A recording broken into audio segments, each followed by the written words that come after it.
and gentlemen, you're watching, yes, the Yankees Entertainment and Sports Network.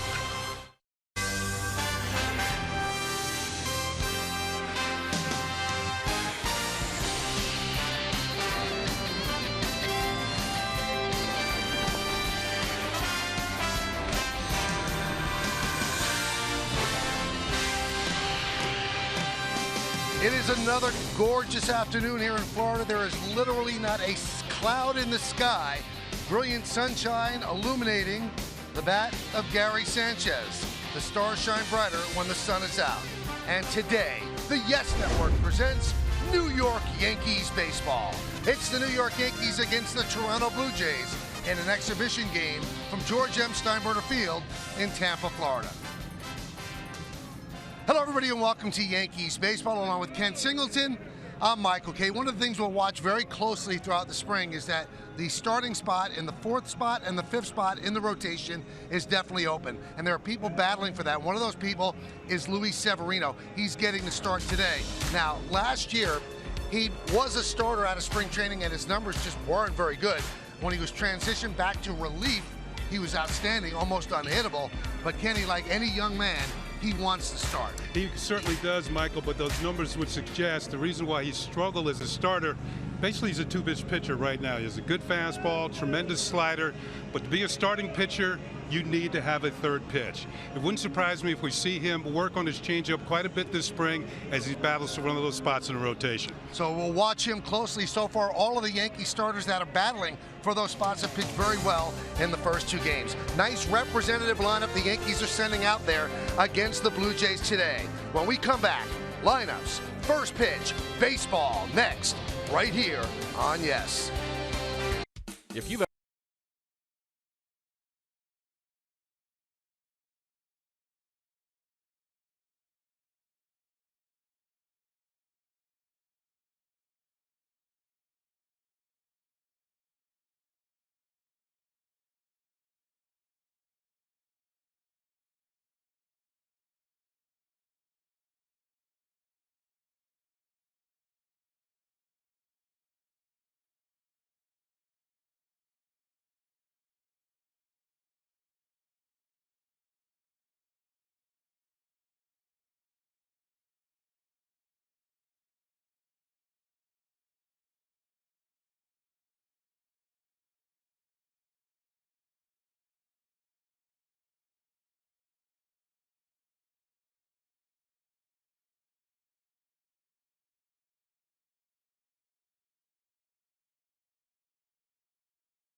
Today's game on Yes is brought to you in part by Cadillac. Visit your Tri-State Cadillac dealer or CadillacTristate.com to learn more about our attractive lease and finance offers. Well, the Yankees have taken the field here at Steinbrenner Field. As you mentioned, a beautiful day. You cannot see a cloud in the blue. That's how perfect it is. Let's take a Blue Jay look at the Blue Jay lineup. They are 0-1 so far in the early going in spring training, and they will lead off their center fielder, Ezekiel Carrera. Darwin Barney, the shortstop, at second. Jared Saltalamacchia catches in its third. The first baseman and the cleanup hitter, Rowdy Tellez. Daryl Siciliani in right field will bat fifth, batting sixth, playing DH. Anthony Alford. Dwight Smith Jr. in left field will bat seventh, batting eighth and playing second base, John Birdie. And Shane Optics will play third base, and he will bat ninth. There's a look at a 23-year-old right-hander, Luis Severino. He, with the electric arm, gets to start this afternoon against the Toronto Blue Jays. Not really the Blue Jays squad. They have a split squad going today as we take a look at the numbers from last season. 3-8, 5.83, but there's a tremendous breakdown, as we pointed out in those numbers. Let's check out the pitcher scouting report. Oh, what a relief. 3-0 with a 0.39 ERA and 11 relief appearances. Changeup is the key. He's got to work on that. And 31 wins and 12 losses. That was his record in the minor leagues. That's what got him to the big leagues. Severino set. Let's do it. First pitch swung on and missed, and we are underway on this Sunday afternoon.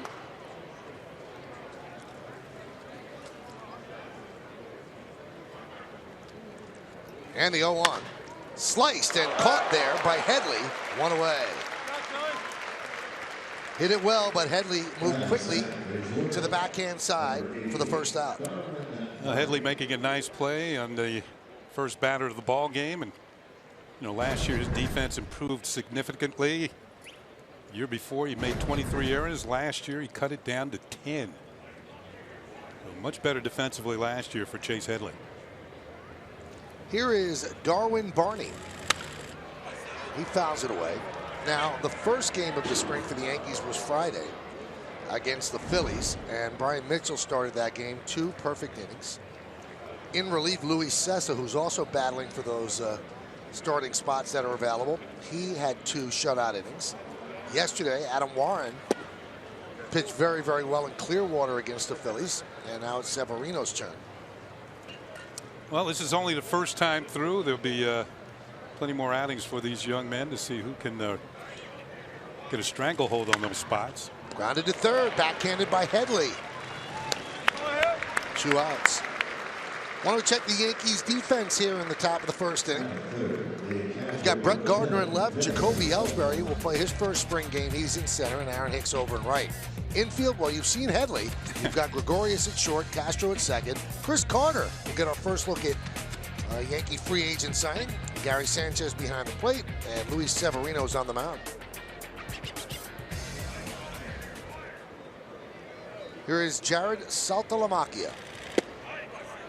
And there's a strike. Home plate umpires Mark Wegner, Marty Foster at first, Dan Iassogna at second, and James Hoy is over at third. 1-1. We mentioned the Blue Jays have a split squad game. Their spring training base is Dunedin, Florida. Most of their A players are playing over there this afternoon against the Phillies. And it is their home spring opener. They did lose 7-4 to the Braves yesterday in Atlanta's spring training site. High pop-up. Shallow right. Castro is waved off by Hicks. And Severino works a 1-2-3 inning. It's the Blue Jays nothing, and the New York Yankees coming to bat.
Severino. Now the Yankees will have their turn against the lefty Brett Oberholzer. This is their starting lineup. Left fielder Brett Gardner leads off, batting second, playing center Jacoby Ellsbury. Gary Sanchez will catch. He'll hit third. Cleaning up the DH, Matt Holliday. D.D. Gregorius, the shortstop, bats fifth. Batting sixth, playing first base Chris Carter. Starlin Castro at second base will bat seventh. Batting eighth and playing third base Chase Headley. And Aaron Hicks is in right, and he's going to bat ninth. Left-hander Brett Oberholzer gets a start for the Toronto Blue Jays this afternoon. Has a chance to make this Blue Jay club out of the bullpen. You can see his numbers with Philadelphia and the Angels last year. Only a couple of starts. Let's check out the pitcher scouting report on Mr. Oberholzer, 27 years old. He's got somewhat of a funky delivery. Left-handers can be herky-jerky from time to time. He's got a sharp slider down and in to the right-handed hitters, and born again. He grew up in the Philadelphia area, and one of his favorite players in the minor leagues at the time was Michael Bourne of the Philadelphia Phillies. Well, their paths crossed again later on. He was one of 4 players traded to the Braves from the Astros for, you're right, Michael Bourne. Michael Bourne. So Brett Gardner digs in, lefty against lefty. He shows bunt, takes a breaking ball strike.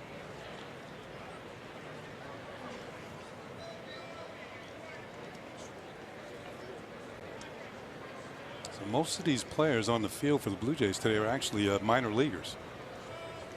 So they're getting a chance to play in a big league spring training game. You know they're thrilled.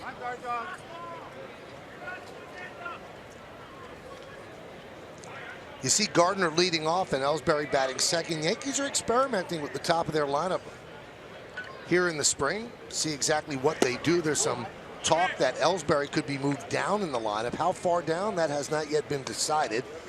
And in hearing Ellsbury talk about it, it sounds like he'd rather stay up top. But his numbers have been disappointing in his first 3 years as a Yankee. And he does have some ability to drive and run, so they might drop him lower in the order. We'll see. Popped up. Catch is made by Birdie. One away. Why don't we take a look at the Blue Jays defense? You've got Dwight Smith in left, Carrera who can get him in center, and Siciliani over in right. Opitz, Barney, Birdie, and Tellez third to first. Saltalamacchia behind the plate, and Oberholzer is on the mound. That battery has a lot of letters in it. DeMarlo Hale. He is the bench coach for John Gibbons. Gibbons staying over in Dunedin, and DeMarlo Hale will manage this batch of Blue Jays here in Tampa today. Jacoby Ellsbury was given permission to report to camp a little bit later. His wife gave birth to their second daughter. This daughter named Crew. Mother and daughter doing great, so Jacoby in his first spring action.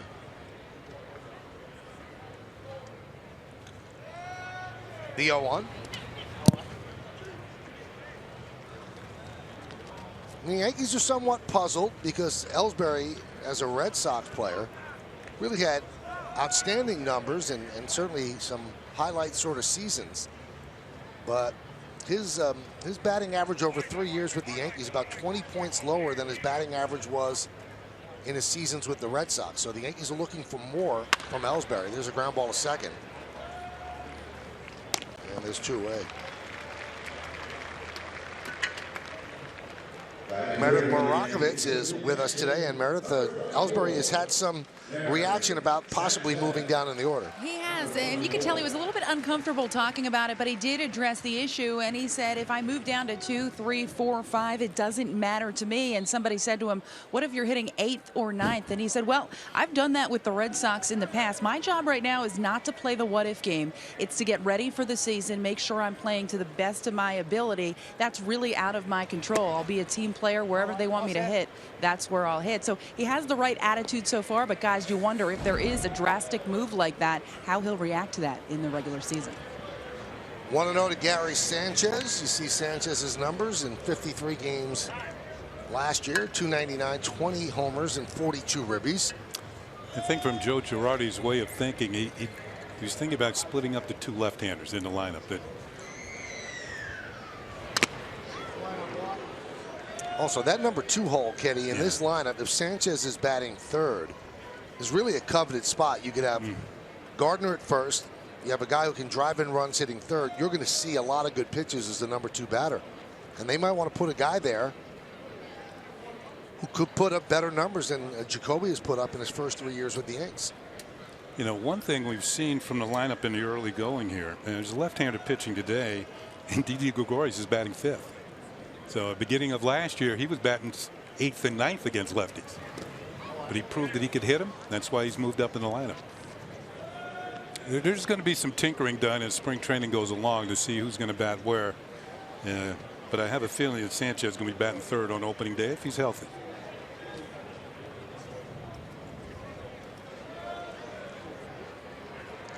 Two-1. High fly ball. Left center. Smith makes the call and the catch in front of Carrera. The Yankees go down in order against Oberholzer. We've played one. It's 0-0 right here on Yes.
Sunday afternoon. Let's take a look at the Blue Jays team scouting report presented by Geico. Well, let's start with the fact that the Blue Jays, despite the fact that they're playing the Rogers Center, which is a very good hitting ballpark, their pitchers led the American League in earned run average, 3.78, and their starting pitchers threw 995 innings. That was the most in the American League, which means their starters went deeper in the ball games than any other club. But one thing that might hurt them offensively, the Parrot has flown the coop. Edwin Encarnacion, of course, famed for walking the Parrot on the home runs, and now he's doing his home run hitting for the Cleveland Indians. Signed with them as a free agent. And there was a lot of thought they'd lose Bautista as well, but there was no market for Bautista whatsoever. So he essentially signed a one-year deal with an option that he can opt out. And so that makes their lineup a little bit better. But losing Encarnacion is going to hurt. He's been one of the most productive hitters over the last 4 or 5 years in the American League, and now he's in the lineup of the American League champion Cleveland Indians. Tellez fouls it into the seats on the third base side, and they got him for what at the beginning of the winter would seem like a very reasonable contract of 3 years, $60 million. And you'd think that he'd get much more when you saw what the Mets gave their free agent outfielder, and that was about $27.5 million a year. Swing and a miss. Tellez down on strikes. There's that change that Severino's going to need to be in the rotation. Here's a good look at it. The pitch that you said he might have to work on this spring. He needs 3 pitches. That one had some fade to it as well. 88 miles an hour. That's down from about 98 on his fastball. One thing that Severino did this winter, he grabbed the sat at the and listened to Pedro Martinez. He called Pedro to see if Pedro would work with him. Of course, Yankee fans remember Pedro as being maybe public enemy #1 with the Red Sox, but he certainly helped Severino over the winter. Siciliani grounds one softly at the middle, backhanded by Castro over to Carter. 2-away. So Severino, a big arm. Yankees have a lot of plans for him, and here's Yankee manager Joe Girardi to talk about his young right-hander. In February, he turned 23 years old, and the changeup is important. But I think more important probably is fastball command. He has to be able to locate his fastball, because if you can't do that and your changeup's not as good as it's supposed to be, now you have 2 issues. And the first pitch to Alford is foul back. 0-1, got a piece of Gary Sanchez. Yeah, he's got a great fastball, Kenny, but everybody throws so hard in the big leagues right now. If your catcher is locating on the outside corner and the pitch comes out over the middle of the plate, even though if it's 98 miles an hour, it really isn't help. Yeah, the hitters can turn fastballs that are not well located around. That's what big league hitters can do. They've been doing it for a long, long time. There's a slider.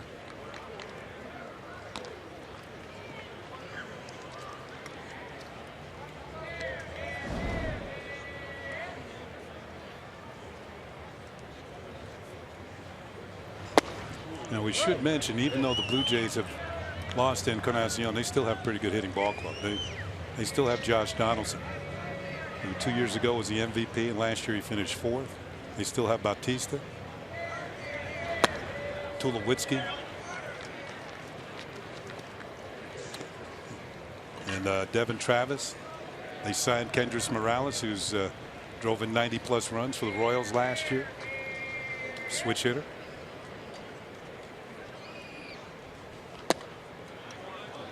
And a walk to Alford.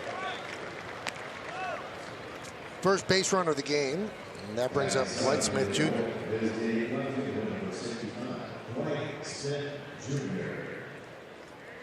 You mentioned Blue Jays with minor leaguers coming over today. Dwight Smith played New Hampshire last year, Double-A, had a pretty good year.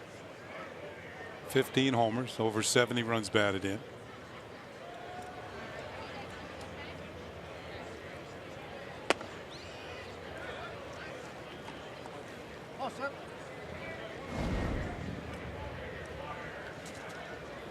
A young man from Peachtree City, Georgia.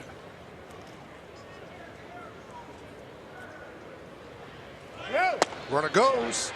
Throw to second. Not in time. Nice grab by Gregorius to make the catch on the short hop and still get the tag down, but a stolen base for Alford. Yeah, you're not going to see many of the veterans stealing this early in spring training, but you've got young players who are trying to open the eyes of managers and coaches. This is a great play by Didi Gregorius. Sitting down, catching the short hop, and applying the tag. All in one motion.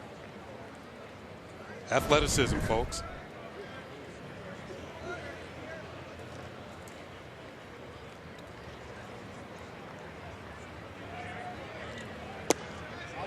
There's a strike.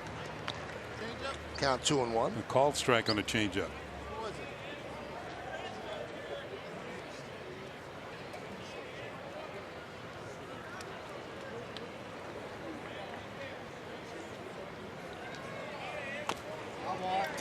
Fouled off, 2-2. He doubled up on it, so he's working on it, folks. Change up, change up.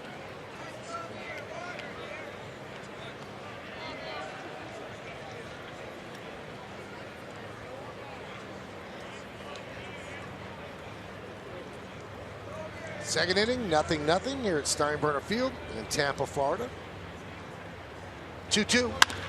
Grounded to first. Carter will take it himself, step on the bag, and that will do it. No runs, no hits, no errors, and one man left on base. We go to the bottom of the second inning.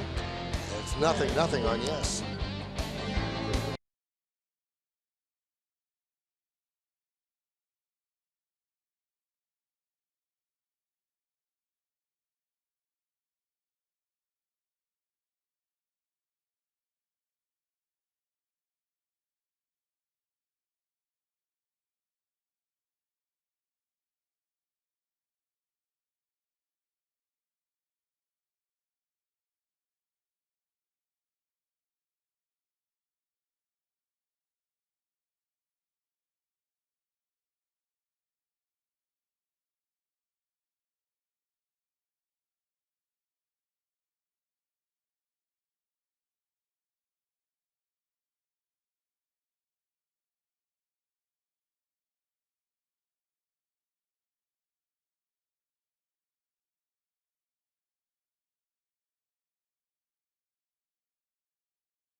Sort of that role is something that I need to do and be part of, then I'm more than willing to do it. But I also want to respect the leadership that's already in place and the guys that are here, like CC and Gardner and Headley, and I'm probably missing a few, but I definitely respect their leadership and want to be just part of the team. That's Matt Holliday, who leads off here in the bottom of the second, and they respect him. He has really gotten people's attention early on in his Yankee career. When we spoke to Joe Girardi on Friday, raved about how he always sees Holliday with his arm around one of the young Yankees, talking to them, talking them through an issue. And this guy's been around for a long time. He's done a lot of things in the big leagues. And you know, the Yankees obviously signed him to be their right-hand bat and their DH for most of the season. But they knew about the leadership capabilities as well. I had a chance to speak with him earlier around the batting cage during batting practice and shake his hand, and he's got a vice grip. As you see his resume, 14th Major League season, 7-time All-Star. Yeah, he's the workout regimen. All you have to do is look at his forearms.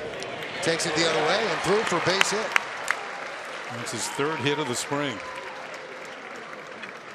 Well, there was a Q&A with Holliday in the New York Post today, done by Steve Serby, and it was very interesting. He compares this 2017 Yankee team to the 2007 Colorado Rocky team that he was on. That won 21 of its final 22 games to get into the playoffs and ended up going to the World Series where they lost to the Red Sox. But he won the batting title that year at 340. He almost won the MVP. Here's Didi. Pops that one up shallow left. Coming on is Smith. He's there to make the play. One away. Now for the Yankees. Back in 6:54. The first baseman, number 48, Chris Carpenter. Well, you talked about the right-handed bat of Matt Holliday coming to the Yankees. Here's another powerful right-handed bat. He tied with Nolan Arenado of the Rockies, 41 home runs, tops in the National League. But as a free agent, did not garner much interest. And the Yankees really weren't looking to sign an extra bat, but they figured at this price, about $3.5 million, to get a guy who hit 41 home runs. And since 2013, he's on the list for most home runs in big league baseball. He's 6th, tied with Josh Donaldson for 6th. Now, the problem with Carter is he strikes out a lot. Yeah, that's one thing that might have held down the price. But you notice that a lot of hitters had to wait a while before they got a chance to sign. Talked about Encarnacion. Yeah. He waited a while. Watching Carter in batting practice, he was hitting a lot of shots to right center field. Into the seats. Look out. That goes all the way to short left field. That's one of the better bat tosses we've seen over the last few years. If that was a ball, it would have been a base hit.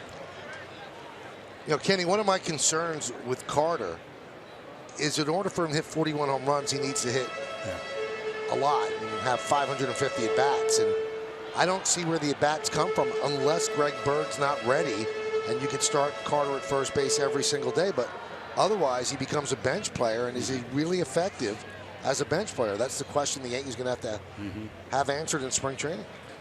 You know, most of the players who strike out as much as he has, they play all the time. Yep. And that's because they get on hot streaks. I'm thinking more or less like the Orioles' Chris Davis. When he gets on a hot streak, he can carry a team for a week. When he's cold, you just got to put up with it for a week or 10 days.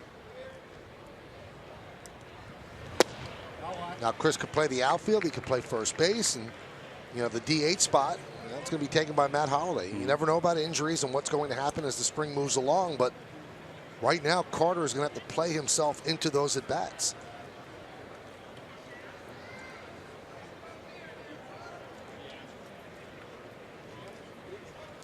Three-one. 3-2.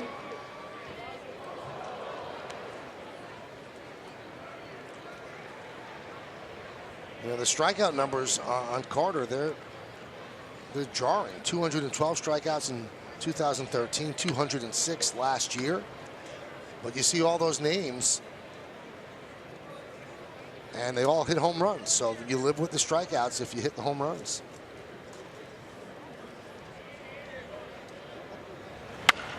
I wonder if that trend's ever going to reverse itself. You know, most of those strikeout records were set recently. Yep. All the 200 strikeout seasons were recent. And to me, that's a lot of production wasted. I mean, the reason why you go up there is to make contact, move the ball around. If you don't hit a home run, you can settle for a single. Sometimes they do the job.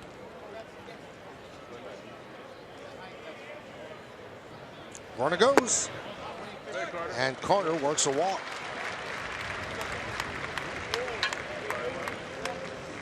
It just seems strange, Kenny, that the way the game is evaluated now, the decision makers will live with the strikeouts if you're going to give them the home runs. You know, I think that the strikeouts and the propensity of hitters striking out is because there's more hard throwers in the game. I think that's one thing, particularly in the bullpens. More pitchers come out of the bullpen. We mentioned it, Ty. Every first pitch needs to be 95 miles an hour or more.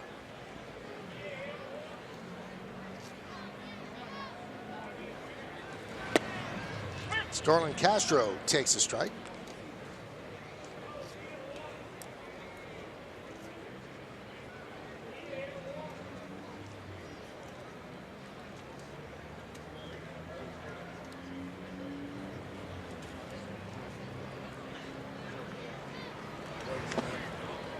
Skips rope to get out of the way. Nice stop there by Saltalamacchia. That was that slider we talked about down and into the right-handed hitters. That one was not near enough to the strike zone to even get a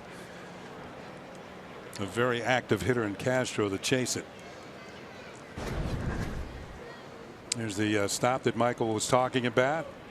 Slider down and in. That right foot slider moves the right foot of a right-handed hitter. Big cut, and he fouls it off. If you look at the amount of home runs, over 40 that Castro and Gregorius gave the Yankees, that's a lot from your middle infielders. And the general perception, Kenny, is that Castro can give them more. I mean, how much more Didi can give you than 20? Well, time will tell. But when Castro really becomes more adept at taking the ball the other way at Yankee Stadium, he could really take advantage of that short right center field alley there. 1-2. High fly ball, deep left. Going back is Smith, looking up, see ya! A 3-run home run for Starlin Castro, and the Yankees lead 3-0. Is that what you're talking about? Pretty much. Well, Castro did hit 21 home runs last year. 15 of those came at Yankee Stadium. Same dimensions here as Tampa as you have at the big ballpark in the Bronx. And that one had the sound, had the distance, and what was more impressive about this home run, the wind is blowing in from left field. So this might have gone even further if it didn't have to turn the wind around. A 3-run shot. There's Headley. There's a strike. Another look. The crack in the bat kind of tells you the story. Smith is going to run out of room. And just underneath his picture on the scoreboard, a 3-run home run for Starlin Castro. Headley, high pop-up on the right side. Birdie makes the play. 2 down.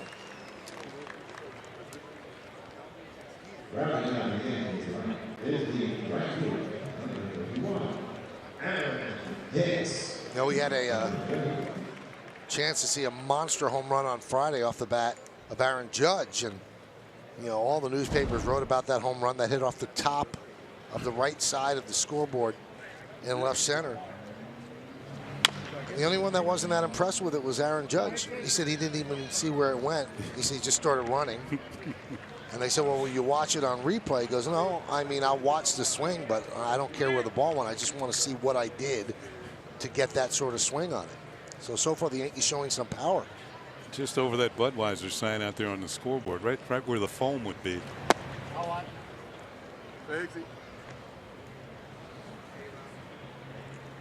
And Aaron Judge and Aaron Hicks will be battling for playing time in right field. Count 1-1 on Hicks, who's starting in right today and batting 9th. I was talking to Hicks before the game today as we take a look at the home run by Judge. And, they always say don't blink.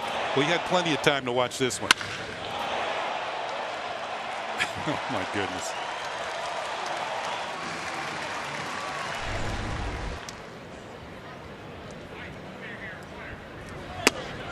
Talking to Hicks before the game, I asked him, he's a switch hitter. I asked him if he used the same bat from both sides of the plate. He said the same model, but slightly different left hand, slightly thinner handle on the left-hand side. So he does have 2 different type of bats, right-handed model and a left-handed model. Did you, Kenny? No, I used the same bat from both sides. It was working. So a 2-out walk for Hicks, back to the top of the lineup, and Brett Gardner.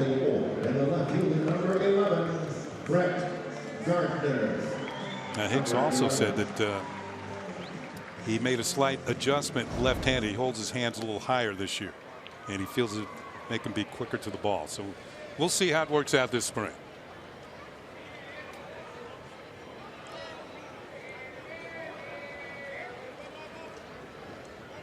Gardner with a pop-up to second. That was in the first inning, so his second at bat. Oberholzer goes over to first, chasing Hicks back.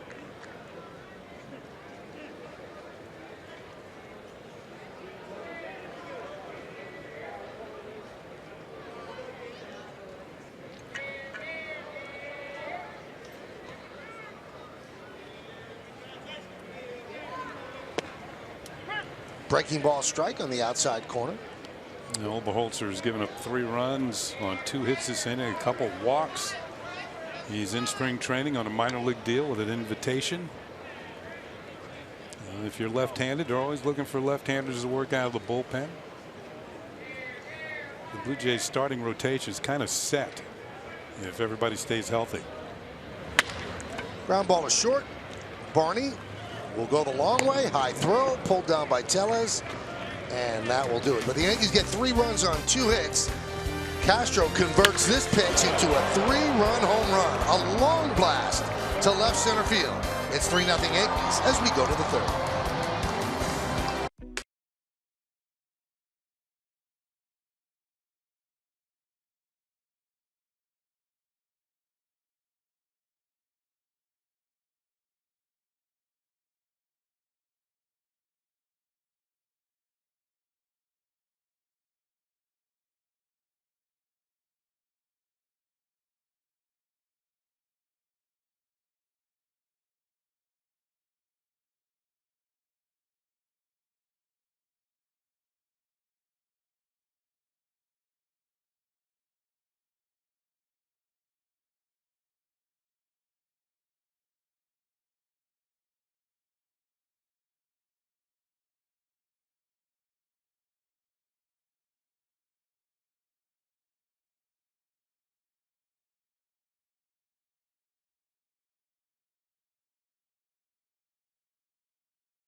Training looking to get one of those coveted spots in the Yankee rotation, and Meredith Marakovitz is downstairs outside the Yankee clubhouse with more on Severino.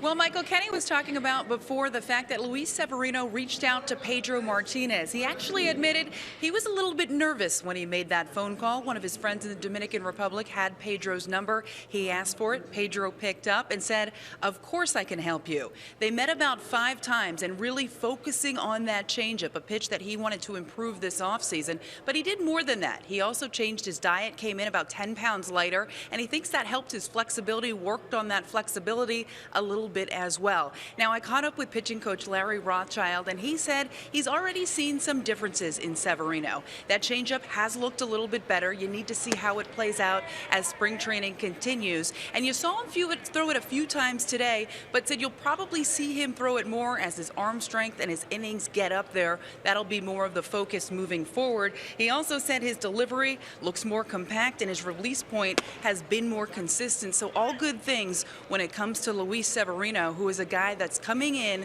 looking to kind of restore form to what he was about a year ago and really have a much better 2017 season. Now the pitcher for the Yankees is Johnny Barbado. We're looking at him dealing to John Birdie. Now Severino said, hey, he wants to start rather than relieve because right now the closer spot is pretty much taken for the next 5 years. Another guy who wants to start and not relieve is Adam Warren. He pitched well yesterday, Meredith. He really did. 2 innings, 2 strikeouts, and Adam Warren has been in this position before. It seems like every year he comes into camp, he is in this position. He was in it with the Cubs last year as well, and Adam said the experience has really helped him. He has learned over the past couple of years, you have to prepare for the season first, let that kind of shake out, that competition shake out the way it will. Yesterday, he said his main focus was really fastball command, pounding the strike zone. He was able to do that. As spring continues to move forward here, his arm strength gets better. He said you might see him throw his 2-seamer to right-handed batters. He wants to play around with that a little bit. I asked him why he thinks he's a favorite to win either the 4 or the 5 spot, and he said simply, I feel as though my consistency maybe puts me ahead of the game. I understand that other guys that are in this competition can throw harder. Maybe their stuff is better at times, but I know I've shown consistency, and I can continue to be that guy on the mound that can provide consistency. He's hoping this is the year that he starts in the rotation.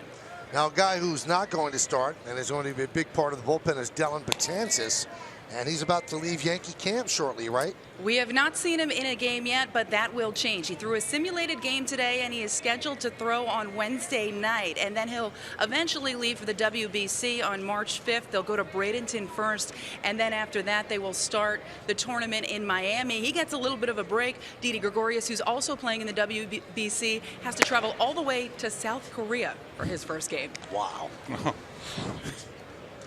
We will hear from Meredith later. She'll have Yankee GM Brian Cashman later on in the 5th inning. Thank you, Meredith. South Korea. A road trip.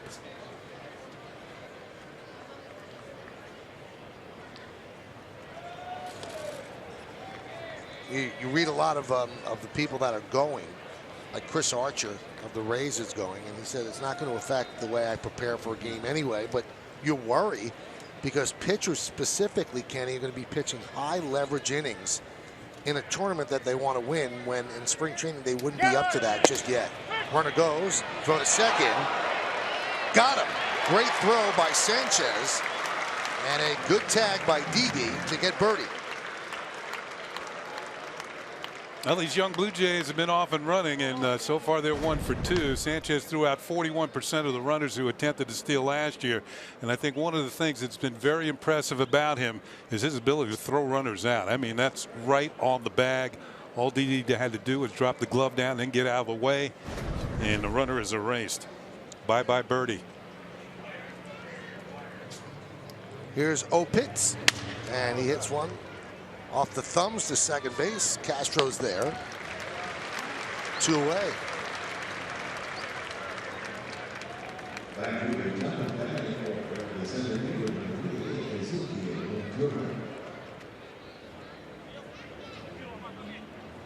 So 2 down and back to the top of the order, Ezekiel Carrera.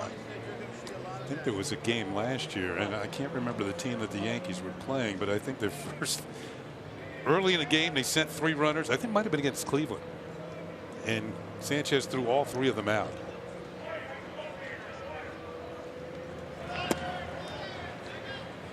Count 1-0. Ezekiel Carrera, who's leading off now, was more or less the 4th outfielder for the Blue Jays last year. Kevin Pillar in center. And they also had Jose Bautista in right. Carrera got some time in left field, along with Melvin Upton Jr. Shows bunt, takes a strike. 3-0 Yankees on Castro's 3-run home run in the 2nd inning. We're in the top of the 3rd at Steinbrenner Field.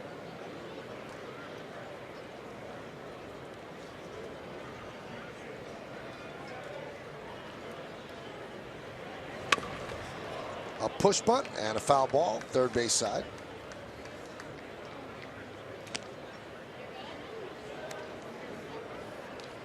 You know, normally you don't see hitters try and bunt with 2 outs, but this is a part of Carrera's game, and he's going to work on it here in spring training.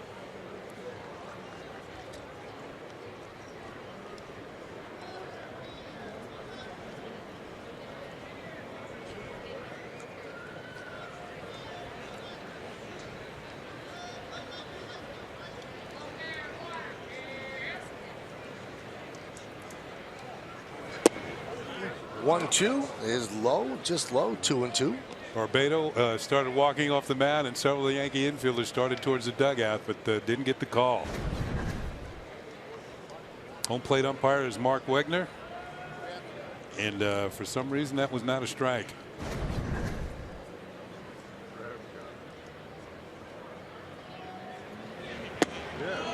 Neither is that one. Castro took 2 steps towards the dugout. Let's take a look at this one. Did it look better than the other one? Well, that might have been a little high, but close, but no cigar.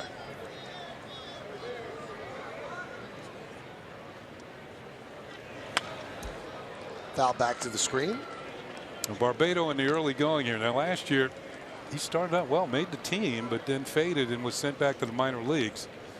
One thing he developed in the minors was a split finger fastball, and it was a good one. I've seen several of them during early BP sessions or early pitching practice sessions, and he had a good splitter. I don't think you'll see it here, but he had a good one working.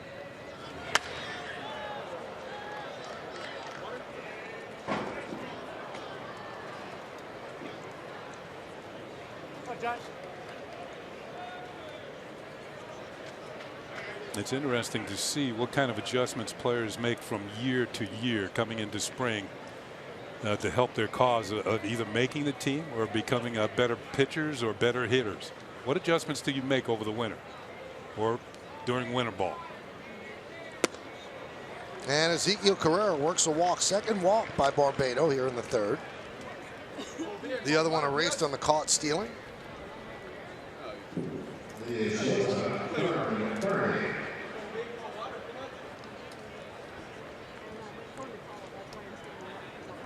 Now here's Darwin Barney, who grounded out sharply to third in the first. 3 runs on 2 hits for the Yankees, 0s across for the Blue Jays. Barbado deals. This is inside.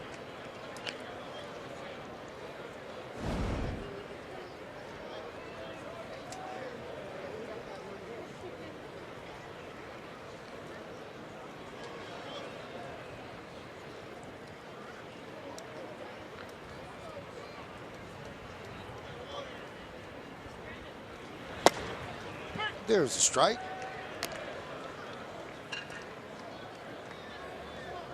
See that Barbado has that mid-90s arm that you usually see out of bullpens.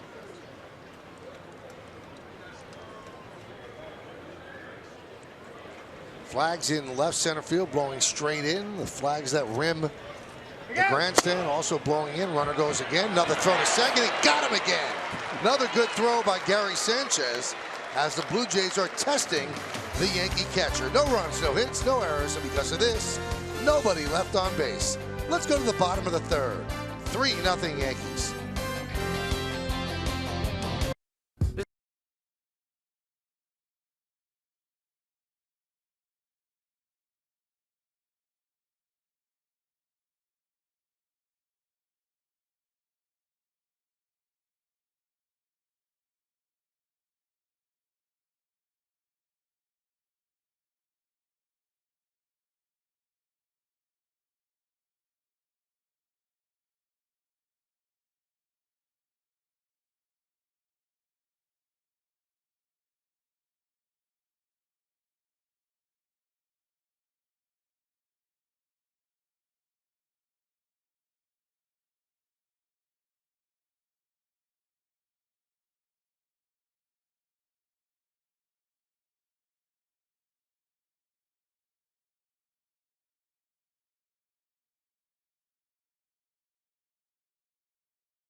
It's calendar day, and all guests in attendance are going to receive a 2017 Yankees calendar courtesy of MasterCard.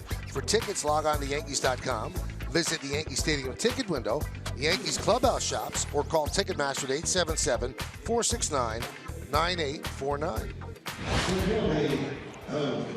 So those kids just saw 2 great throws by Gary Sanchez, erased 2 base runners, make it easy on Johnny Barbado. We'll go to the bottom of the third with the Yankees up 3-0 on the strength of a 3-run home run by Starlin Castro. Bo Schultz takes over for the Blue Jays.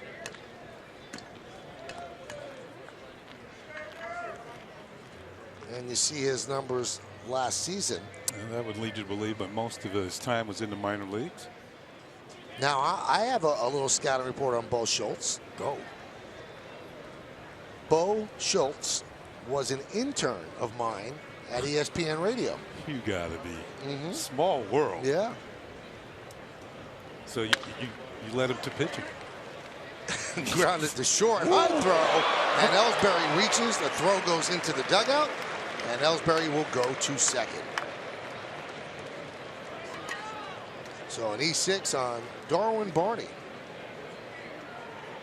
The first base umpire, Marty Foster, is telling Ellsbury, you can go to second on this one. Not much of a chance for Rowdy Tellez at first.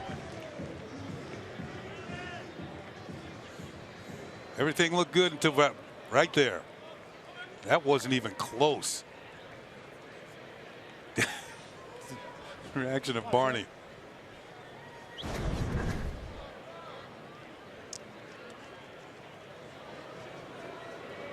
So runner at second on the two-base error, and here is Gary Sanchez.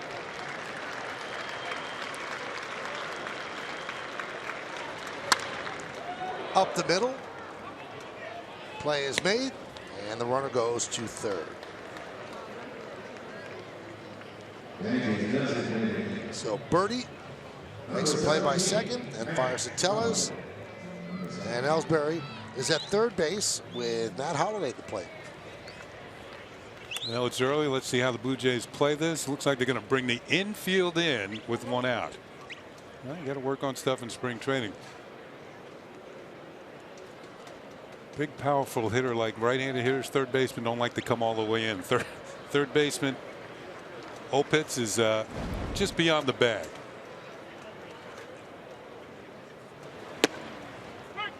There's a strike.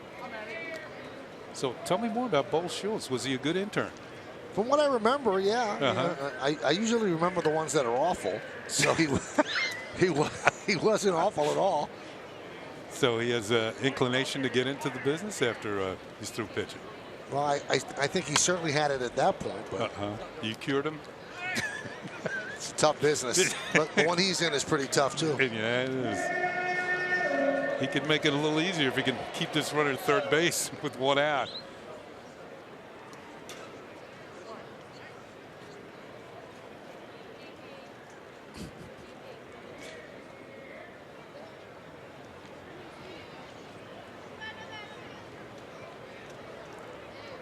And the 0-2. Oh, look at Didi.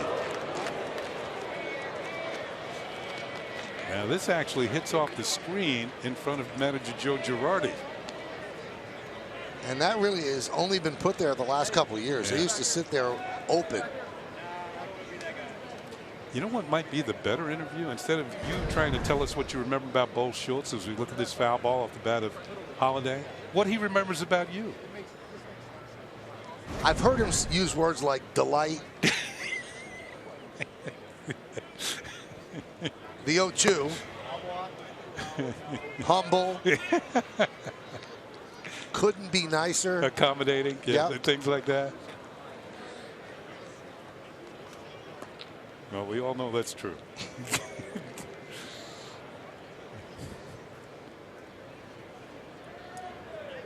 Runner at third, one man out, bottom of the third, 1-2 count on Matt Holliday. He singled already and scored on the Castro 3-run home run. I'm still laughing.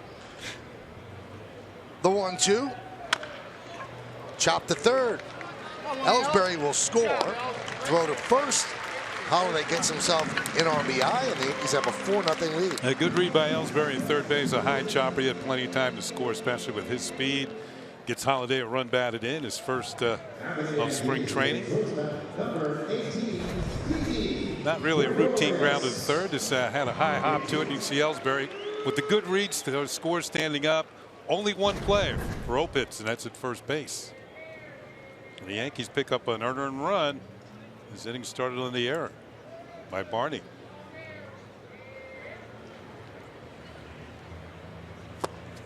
Kenny, if you take a look at the Yankee dugout, there are so many players that if the stadium could actually tilt, it would tilt toward the right. And then you look at the Blue Jays, there's maybe 3 guys on the top step. Yeah, there will be.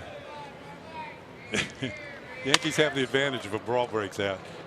Ground ball to Tellez, and he gets Didi, and that'll do it. So Ellsbury reaches on the E6, He comes around to score on the ground ball by Holiday. 4-0 Yanks. We go to the fourth.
MLB.TV Premium is back and better than ever. Watch every out-of-market regular season game live on over 400 supported devices.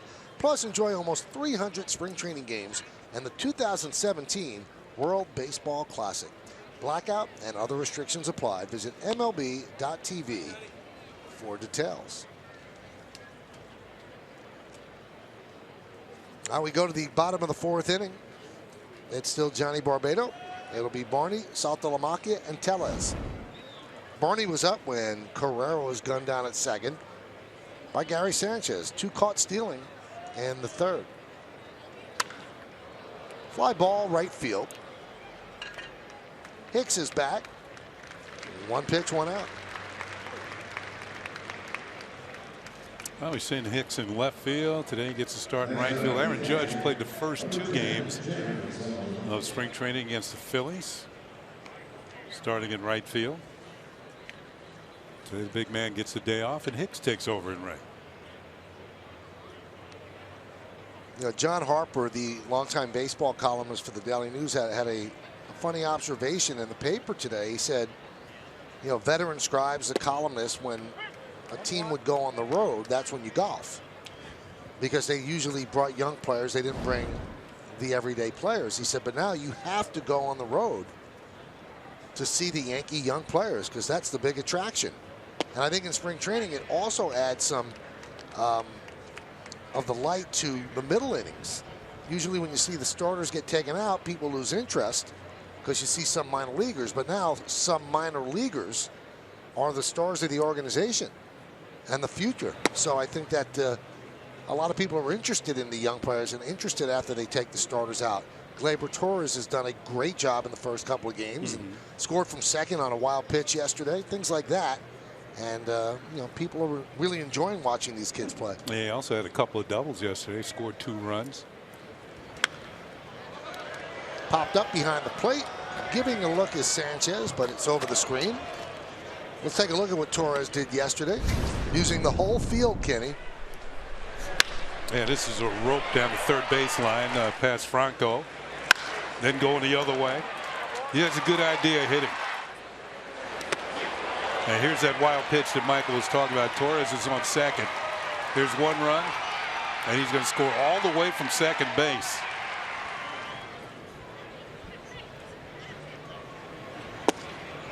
Strike 3. Saltalamacchia down looking. 2 away.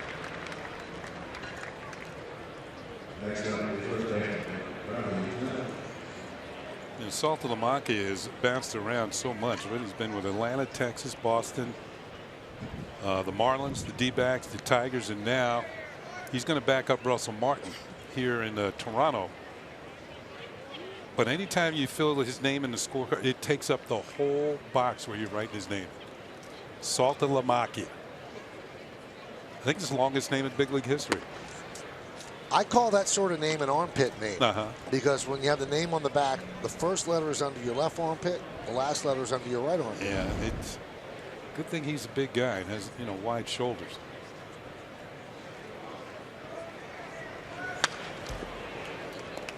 One and one on Tellez. Tellez, another one of the minor leaguers, played New Hampshire. That New Hampshire team must have been pretty good last year. Tellez hit 23 homers, drove in 81 runs in Double-A. And one number that the general managers like to see, he had a high on base percentage, 387. Swing and a miss. Good breaking ball. He didn't throw too many like that in Double-A.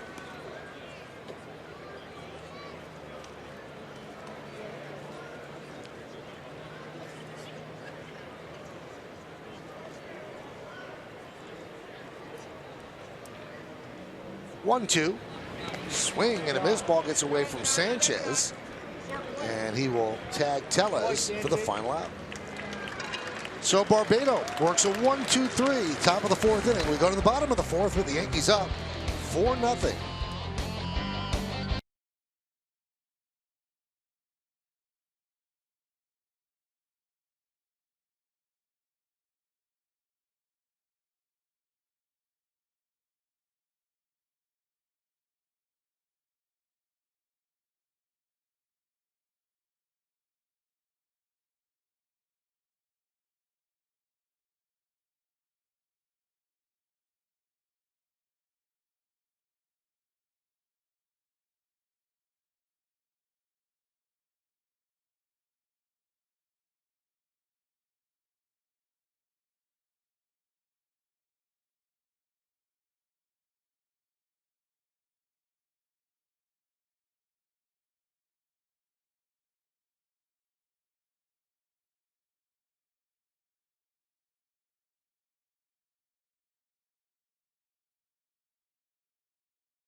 Miss an all-new episode of Yankees Access for an inside look at 4 of the Bombers' top prospects and get the background stories of their journey to the pros. Catch Yankees Access Prospects, premiering today immediately following the game, only on Yes, and we're going to concentrate on Gleyber Torres, Clint Frazier, Blake Rutherford, and James Caprillion.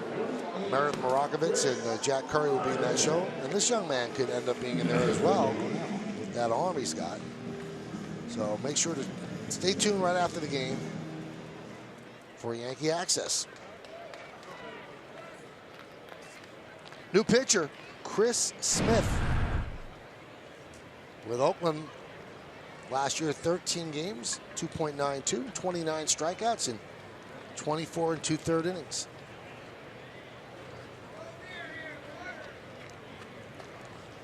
So Chris Smith against Chris Carter. Bottom of the fourth, 4-0 Yanks. And a strike.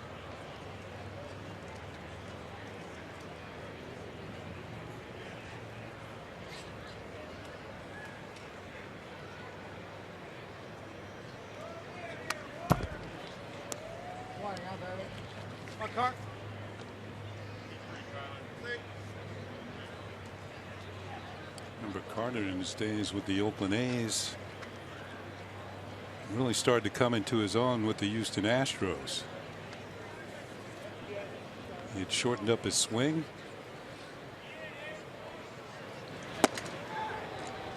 And he goes down on strikes. Good slider down and away.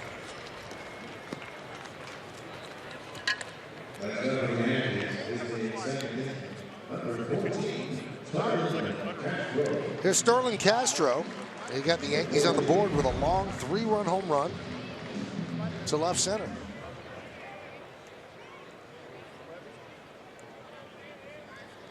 Kenny, I was out there in left field today before the game. Those seats are great, right over the wall.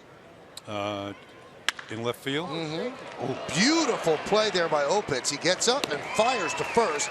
Took a base hit away from Castro. Some play by Opitz. Opitz, how many steps? About 1.5, 2 steps and a dive, flags it down. Here's the second part of the play, and it's right on the money. Great play by the third baseman. So the seats out there in left field? There's a little table right behind the wall, and then there's seats so you can eat and just lean over. Tremendous. The Yankees have done a lot in reimagining this ballpark, making it a 360 experience where you could walk all around the ballpark. I'm looking over towards left field. Was that the third base where the people are sitting just beyond the stands there in left field, up like second level? The third base club, and down on the first base side it's the bullpen club. Really nice.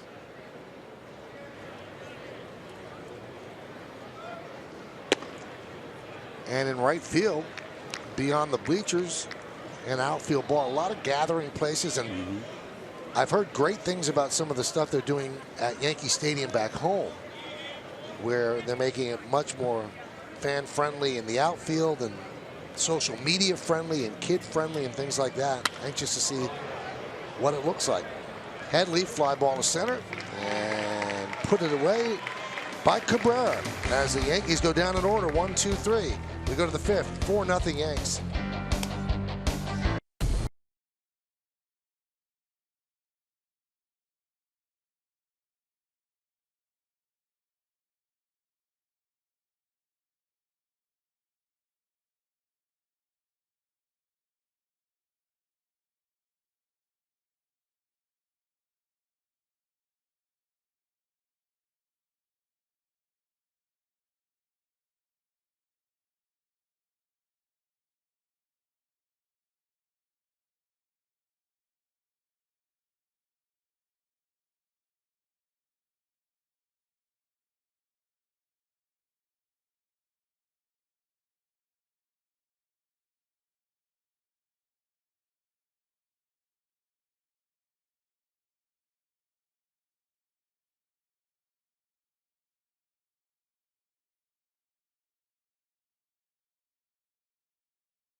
Alongside General Manager Brian Cashman. Brian, still very early in camp, but has anything stood out to you so far? I mean, it's early. Just like the fact that all these guys are in shape and they're hungry and they're trying to make a name for themselves, which is good. Luis Severino saw his first start of the spring. Larry Rothschild told me earlier that his stuff already looks a little bit different. Did he look any different to you today? He showed 3 pitches today. He featured that change in the second inning, especially more so, and so that was encouraging to see him, going to that changeup as much as he did, with the slider, not just living off the fastball. When you look at that battle for the 4th and the 5th spot in that rotation, is it strictly about results, or is it more than that when you come to a decision? It's definitely more than that. I think we're going to see whatever we see down here, which will certainly factor in the decision. But whoever we think will get the most bang for our buck out of that fifth and fourth spot, that's the way we're going to go. Who's got the highest ceiling based on what we're seeing and what we already know, and then that's the names we'll plug in. When you look at some of those guys vying for that spot, several of them have actually worked out of the bullpen as well. Do you expect a lot of those guys to be on the roster in some capacity? Yeah, I mean, listen, we're going to try to win. You know, there's a delicate balance here with getting guys to go back to AAA and continue to be available to start. So we're going to have a lot of discussions, but they'll be in the mix for the bullpen if any of them fail at the starting spot. But hopefully we have some good stiff competition with some reliever jobs sitting at AAA too, because it's in our interest that those guys can start at AAA, but we'll probably take our best arms north. Let's take it out to the outfield. Aaron Hicks got the start today. Aaron Judge hit a monstrous home run the other day. What does he need to show you to win that starting right field role? Well, you know, he just needs to show that, you know, we can project some consistency out of him as we move forward. We know what he's done at the lower levels, you know, from his days in pro ball all the way up to AAA. He's done all that. It's can he maintain some consistency in a lineup at the major league level? You know, it was great that he got the taste that he got last season at the end, but we need to obviously limit the strikeouts so we can allow the power to play. One of the topics of conversation this spring so far has been what's going to happen to the batting order. Will Jacoby Ellsbury and Brett Gardner be split up? Do you feel as though they need to be split up at the top of the order, splitting the lefties? I think it's in our advantage probably if we can to do that. You know, we have to prove that our lineup's deep enough to allow that to happen. But I do think we run into a lot of problems with the lefties bunched up where late in the game opponents can, you know, you don't want to pull out an Ellsbury or a Gardner out of a lineup and pinch hit for him if you can avoid it. So you don't want to give an opposing manager, you know, a chance to match up against you late in the game if you're behind in those situations. So I think for maximum value it would be in our best interest if we have a long and deep enough lineup that allows Joe to do that. But we're going to see how the performance plays out with a lot of these young kids to allow us to do that. Ellsbury stole just 20 bases last season. Joe already talked about maybe getting a little bit more from Ellsbury. Do you feel as though he's played up to his contract so far? Well, it's going to be hard to play up the contract. It's a big one, and that's more to do with market value versus, you know, current performance. And, you know, obviously, the older you get, the performance is going to decline a little bit. But I think he's capable of more. We just got to find a way to continue to push those right buttons to get him back to where he was, obviously, in Boston as a consistent, dynamic player on a championship caliber level. And hopefully we can find, you know, the right buttons to push this year. Interesting situation this year with the WBC. You're going to get the opportunity to see a lot more of these younger guys and what they can do in major league games here in spring training. Are you looking forward to that opportunity? Does it kind of play in your favor this year that this is the way it's worked out? Well, I think they were going to play either way, WBC or not. You know, you were going to get a chance to see a lot of these guys, you know, mix and match. But clearly the WBC every 3 years, you're definitely going to have a lot more younger players involved than you normally would. But in our case, this particular year, you know, we happen to be very deep at the top levels, so I think it's going to be great exposure for them playing in front of 10,000 people or more down here in Florida, getting on TV, having to answer to the media for good or for bad. So those are good testing grounds for these guys as we move forward, and we'll learn a lot from it, and I know they're taking their business serious down here. Well, two guys that are heading to the WBC, Dylan Betances, Tyler Clippard, they'll be going. Also, Didi Gregorius. Do you worry about the health of your players playing that early in the spring season at that high a level? Well, it doesn't really matter. I mean, it's a Major League Baseball Players Association initiative that has taken us all out of it, so our opinions don't matter on that. But you know, everybody hopes for good health. I know once the tournament gets going and the competition between the countries occur, and you see the type of baseball being played, it's exciting and it's good for our game, you know, despite potential downside for anybody whose players participating. So hopefully our guys play great, make a great name for themselves, and then get back here 100% healthy and ready to go. Speaking of good health, Greg Bird back in the mix. He said that shoulder feels okay, but do you watch him a little bit more closely this spring to see how it does respond?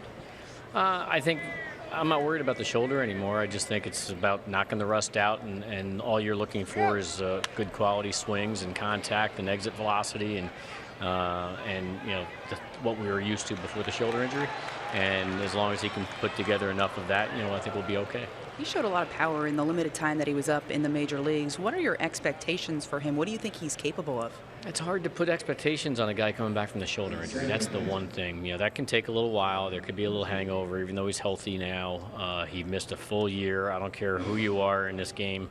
If you're a professional hitter and you miss an entire season, it's going to take a little longer to get back into the flow and get your routine going and get the consistency back in place. So the fall league was supposed to hopefully flush some of that out. This big league camp is going to be very important for him to get as many at-bats as possible, so we can get a comfort level that he's ready to go. And if he's not, if we feel he needs a little more time to bake in the oven, then we can send him to AAA, and we have Carter here to fall back on. But hopefully he'll hit the ground running the whole way, and we won't have to worry. Brian, as always, thanks for the time. Thanks for having me. Michael, Kenny, we'll send it back up to you. All right, thank you, Brian, and thank you, Meredith. So while Brian and Meredith were talking, new pitcher Jason Gurka, strikeout, single, and a fly ball to center. So a runner on first base, 2 outs, and John Birdie is at the plate with a 1-0 count. Yankees lead 4-0 on the Audi scoreboard, top of the 5th inning. A lot of good information there. Meredith with an extended interview with the Yankee general manager. He kind of got a full range of what's happening with the Yankees this spring. Good curveball. You might notice over there at first base where Anthony Alford is at first base coach, a former Yankee, and a newly minted Hall of Famer, Tim Raines, Rock Raines, the instructor in the Blue Jays organization. I had a chance to congratulate him before the game on being elected to the Hall of Fame, one of the greatest base stealers and leadoff men in history. And he was a contemporary of Rickey Henderson, who's probably the best of all time. And Rock was kind of right up there, maybe just a hair below Rickey Henderson in a leadoff spot. Fun guy, too. Got in his final year of eligibility. And I remember when he was here with the Yankees, Kenny, he might have been the most popular guy in the clubhouse. I know that Derek Jeter calls him one of his favorite teammates of all time. A funny guy. Had fun playing the game, and over 800 stolen bases in his career. Had some power out of the leadoff spot. I first met Raines when I was doing Expos games, and he was one of the better players in the National League. I guess you got to be one of the better players if you're going to make the Hall of Fame. So well liked everywhere he went.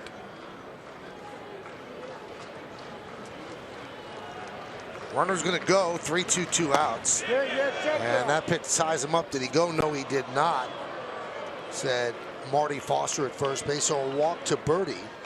And that puts runners on first and second with 2 outs. A funny story with Raines. And we'll take a look if he goes around. No, he did not. The body turned, but the bat didn't. Raines said every year his good buddy and former teammate in Montreal, the Hawk, Andre Dawson, would call him and say, this is the year you're getting in, and it wouldn't happen. So now he comes to the last year, and Andre Dawson didn't call him before the vote, and he got in this year. He called him after the fact. Yeah, those two were a pretty good 1-2 punch with the Expos back in the late 80s, early 90s. Chop to short. Oh, nice play by Gregorius on the short hop to save a hit and end the inning. No runs a hit, no errors, and 2 men left on base. At the end of 4.5, we're halfway through. It's 4-0 Yankees.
Well, Sunday, March 12th on Yes, NYCFC looks to build off last year's playoff appearance as David Villa and the boys in blue kick off their home schedule in the Bronx against DC United.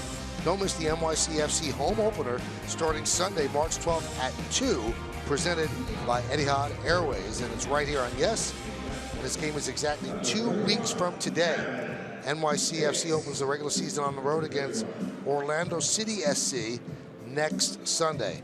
And just a reminder for those that might have forgotten, David Villa won last season's MLS MVP award, and NYCFC led the league in goals scored. Good stuff there. Good stuff for the Yankees so far on the Audi scoreboard as the Yankees lead 4-0. Leonel Campos. Last year with San Diego, 18 games, 1-0, 5.73.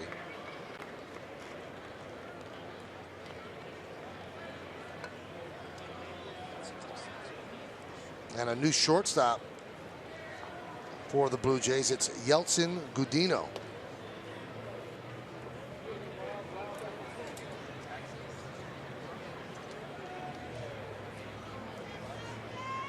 So Campos against Hicks as we start at the bottom of the 5th. I'll get a look at Hicks's new style, batting left-handed. So he didn't make any changes right-handed. First appearance he drew a base on balls, but he's holding his hands higher and go more directly to the ball. Instead of starting low, bring the hands up and then back through.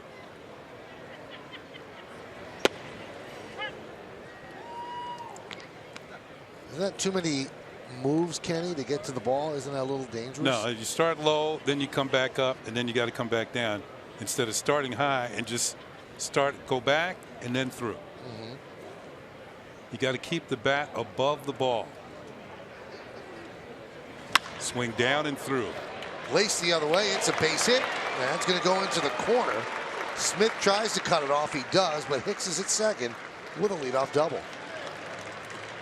And brings up number 11, Brett Gardner. Here it is. Number 11. Down and through.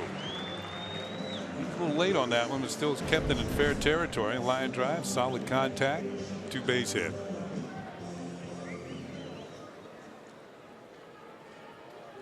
Here's Brett Gardner.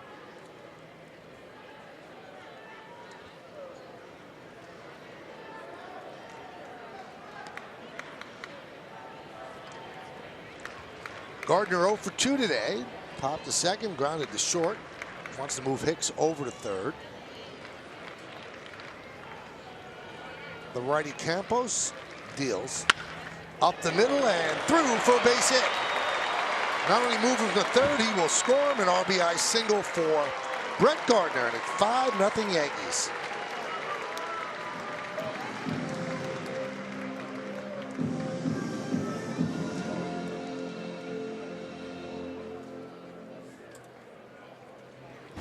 Gardy not wasting any time, jumping on the first pitch. His first hit of the spring training produces a run. As Hicks will score easily from second base, and the Yankees are now up by 5.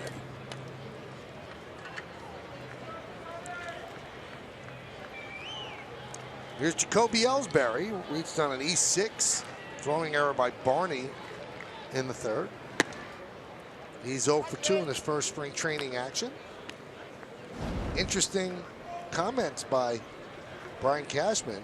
We've got to get to the right buttons to get more out of him. They think there's more there than what Jacoby Ellsbury has shown in the first 3 years of this deal. There are times, Kenny, when he's on a roll, he looks like one of the better players in the game. Grounded to first. Go to second one. On to first. It's a 3-6-3 double play. 2 down. And 2 of the faster Yankees doubled up on that play. This play by Tellez, left-handed throwing first baseman, just turning through to Gudino at second base, and he turned it over. Got a chest-high hop. Here's one low throw, nice play by Gudino, and then the relay, another nice play on the other end. 3-6-3. 2 less than optimal throws, and they still got it done. Somewhere in the neighborhood. Here's Gary Sanchez, who's 0 for 2. Fly ball to left and a ground ball to second. Swing and a miss.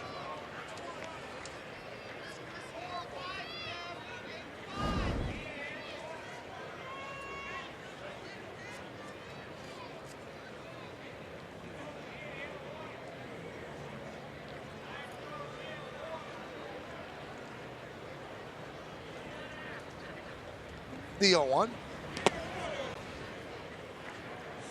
1-1. Stopped by Saltalamacchia.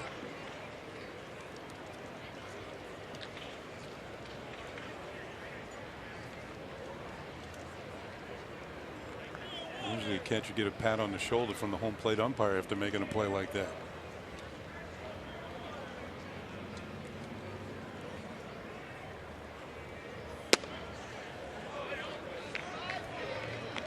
Now, Gary had such a tremendous year last year, but you will watch to see, did the league catch up with him toward the end, or did he just get fatigued? Because when you're in the minors, your season's over usually by September 10th.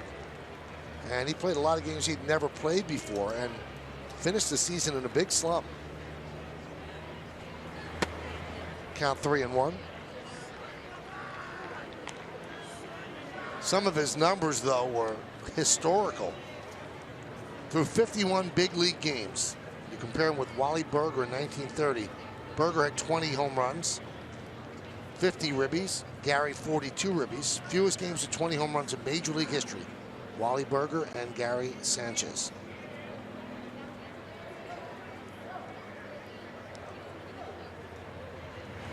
Swing and a miss, 3-2.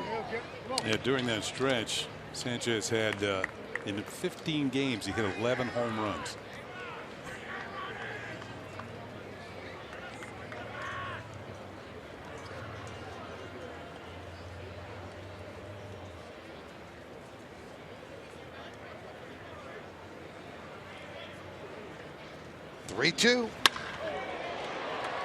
Fly ball center field. Carrera is there, and that will do it. The Yankees get a run on 2 hits and nobody left on base. 5 in the books. It's 5-0 Bombers. Growing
Welcome back to Steinbrenner Field. Yankees leading the Toronto Blue Jays 5-0.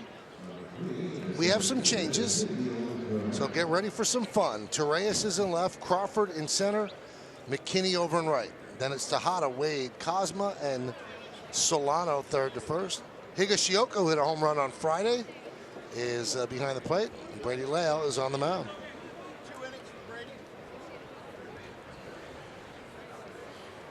I did not get all that down, Kenny, so you're going to have to help me out. Well, this is when your scorecard starts getting a little uglier.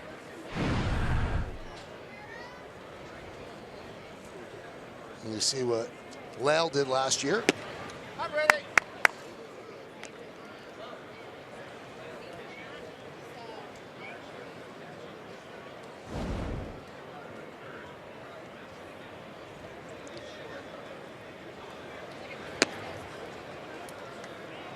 Well, that's pretty much what they do, Kenny. After 5 innings, Joe just changes everybody out. Mm-hmm.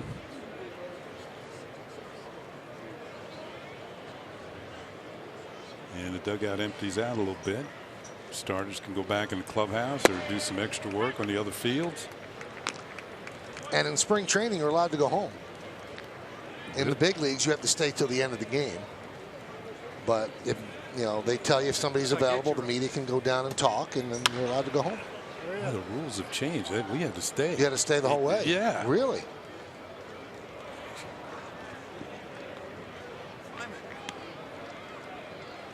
Gee, a chance to get 9 holes in. So you had to hang around Bobby Maduro Stadium till the end of the game. You got that right. You left out the word palatial. I mean, you look around this place, and I mean, if we can go back in time and show people Bobby Maduro Stadium in Miami. No, don't do that.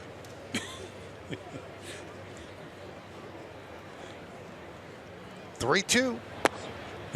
And a walk to Correa.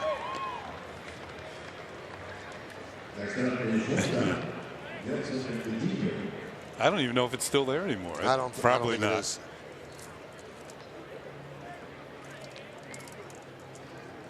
Was that close to the old Orange Bowl? I couldn't tell you. A direct line from where I stayed in spring training to Bobby Maduro and then back again.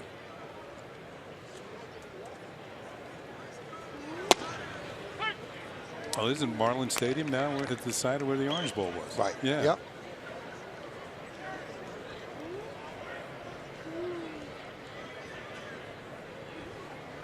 So runner on first base. The Blue Jays shown anything today. A lot of these youngsters attempting to steal. They have been thrown out 2 out of 3 by Gary Sanchez, but Higashioka is now in the game. So let's see if they still have their running shoes on.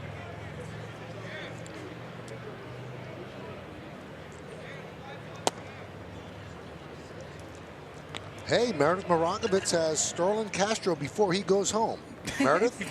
Starlin, a big hit for you today, but how many at-bats in general does it take you during spring training to really feel like you know where you're at in the batter's box? I just always take like 30, 35, 40 at-bat, but like every day I come in here to try to feel better, every day I try to get my work in, and the more we work, I think I feel better faster. Last year you came in a little bit of a different situation, playing a new position, also with a new team. How different is coming into George M. Steinbrenner Field now? I feel good because like you say, now I know everybody, now I know every teammate that I played with last year, and I think I feel pretty comfortable now playing second base too. I think I feel really emotional to come here this year.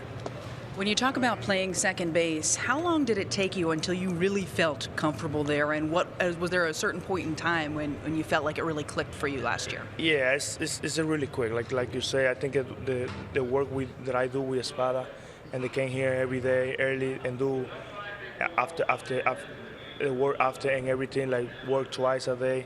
I think it make me feel really comfortable in doing that. And now I just feel like I've been playing there for years. Now, I know you have a relationship with Gleyber Torres, both in the Cubs organization at one point in time, but the younger guys in general, how much do you like being a guy that they can kind of pick the brain of, can kind of guide these younger guys as they try to make the major leagues? Yeah, I think it's pretty good for me. It's pretty good for me be around those guys. They have a really good talent. I'm here, whatever. When I see something, I just try to help those guys like Sorry do to me when they first came to the big league, and it's fun to watch those guys play. I think I just get on top in there and try to help them in everything I can. Starlin, thanks for the time. Thank you. Michael, send it back up to you. All right, thank you, Starlin, and thank you, Meredith. And the story he's talking about is Alfonso Soriano, who was actually here on Friday. Yeah. And Castro lights up when he sees Soriano. They were teammates with the Cubs. Also here on Friday, Jose Contreras, El Duque. I had a chance to speak with El Duque.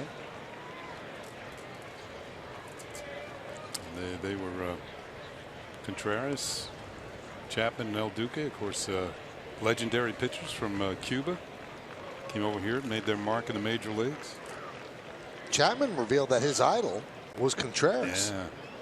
because El Duque is older, but you know, Chapman was thrilled to see Contreras walking through the clubhouse. Nice block by Higashioka.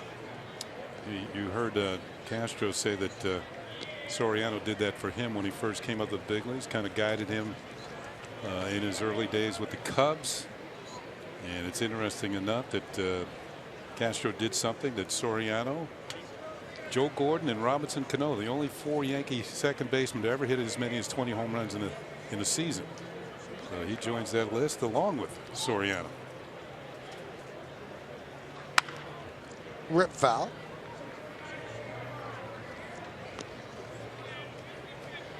Also, it's an interesting dynamic with players paying it forward. I was talking to Brett Gardner the other day, who, you know, as you get older, your locker gets moved to areas of prominence in the clubhouse where you can interact with younger players, and you know, it's easier for the media crowd around. And he said, I just hope that I'm as good with the young players here as the guys were with me when I first came up. And that's just the way it is in baseball. You might be helping somebody that could end up taking your job one day, but somebody helped you, and you're going to help them.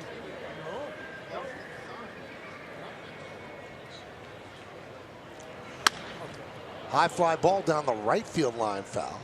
I mean, there's so many things that a kid has to learn when he goes to the big leagues, Kenny, like who do you tip? How do you get to the ballpark? You know, how do you dress on planes? Different cities, yeah. You know, what do you do in the hotels? I mean, these are things that seem normal once you've been here 5 or 6 years, but when you just start and everything is so big and you just don't know what to do, they do help you through it. 2-2. It's interesting you mentioned the lockers and lockers of prominence. Years ago, going into Oakland Coliseum, they had your name over the locker in tape. But inside of the locker, they had the names of the other players who had their lockers on the other teams. Runner goes. Fly ball, right field deep. Going back, McKinney, track, wall, see ya. A home run for Saltalamacchia. A 2-run shot. And the Blue Jays are on the board. Yankees lead 5-2. Saltalamacchia is probably going to back up Russell Martin in Toronto. And one thing that John Gibbons will have at his disposal, Saltalamacchia is a switch hitter. So the days that he feels Martin needs a day off, he can just toss Saltalamacchia in the lineup, and it doesn't matter lefty or righty. He's able to do this from both sides of the plate, something out over the plate. Looked like an off-speed pitch. Got good wood on it. McKinney's going to run out of room, and the Blue Jays are on the scoreboard. There's Rowdy Tellez against Lale. So you see the other names up on tape. Yeah, I look in the back of the locker. Oh, Jim Rice. Hey, Reggie. Don Baylor. Okay, I'm in a locker of prominence here.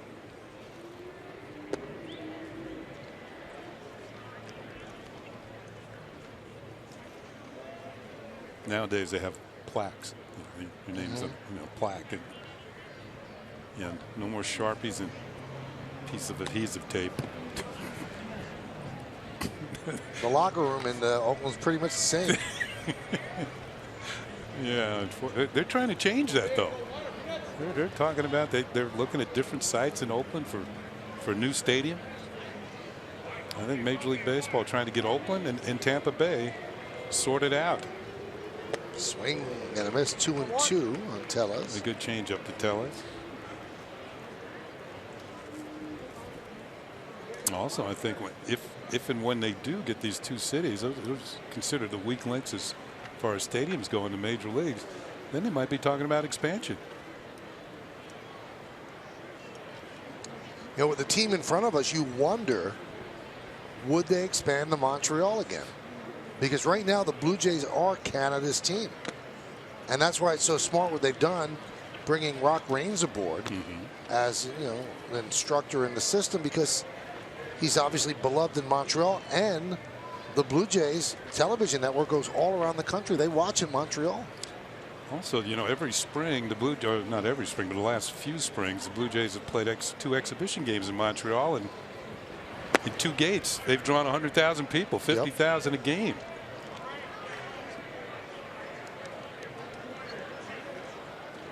see the hat now. They have a maple leaf, which is Canada's symbol, rather than the Blue Jay.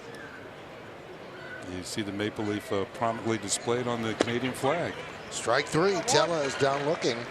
So he has struck out 3 times this afternoon.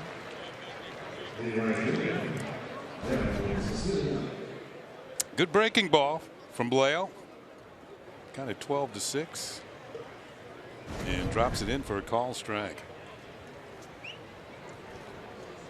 Yeah, it's going to be interesting to see if, you know, they're also speaking in this area that they might have a solution. There's a maple leaf on a hat.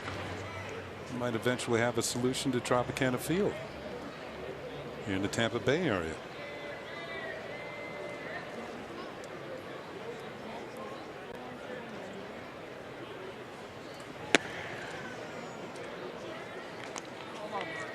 And Larry Rothschild has seen something with Lyle. He's going to go out there and talk. You know, you spend a lot of time down here, Kenny. It's going to be very interesting to see how they solve the Rays issue, because is it location? Is it the ballpark, which is, you know, a dome, and on beautiful days you're inside? Because the team is popular, Kenny. They have one of the highest rated local telecasts in all of Major League Baseball. People watch that team, but in terms of coming out, they don't come out. Yeah, they're going to have to do what they did in Miami, because they do need a roof on the stadium, but retractable would be the way to go.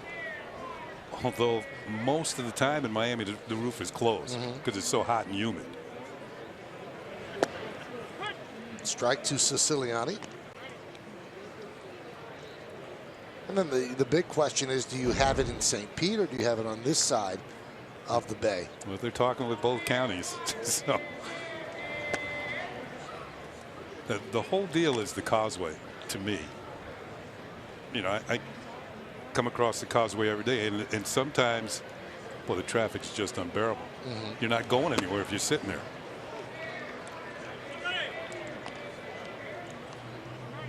But those issues should be alleviated and worked out to everybody's satisfaction. Maybe soon. Rip to right field. McKinney coming on. He'll make the play, and that will do it. But the Blue Jays get on the board. 2 runs, 1 hit, a 2-run home run by Saltalamacchia. Nobody left. We go to the bottom of the 6th.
Field. Our coverage is going to begin at 6:30 with the latest news and notes from camp.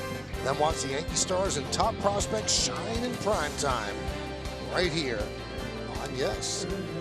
Braves are a very improved team, and they move into their new ballpark, which the Yankees are going to open on March 31st. Final exhibition game of the year will be in Atlanta at their new ballpark. Yeah, we'll be there. Yep, that'll be fun.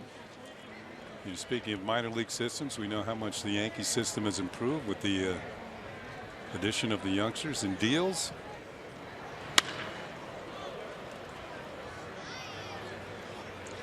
Fly ball, right field, and the ball is dropped.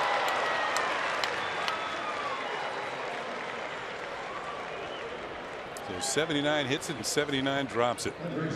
Francisco Diaz hits the ball. And a right fielder, Derek Loveless, came up gloveless.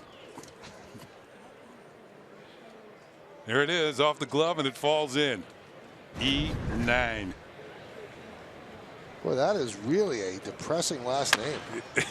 That one is chopped left side. They get the force at second on the first, not in time, as Tyler Wade reaches on the fielder's choice. Meredith Marakovitz in front of the Yankee clubhouse with Luis Severino. Thanks, Michael. Luis, you got the ball for the first time this spring. What do you take away from this afternoon's outing?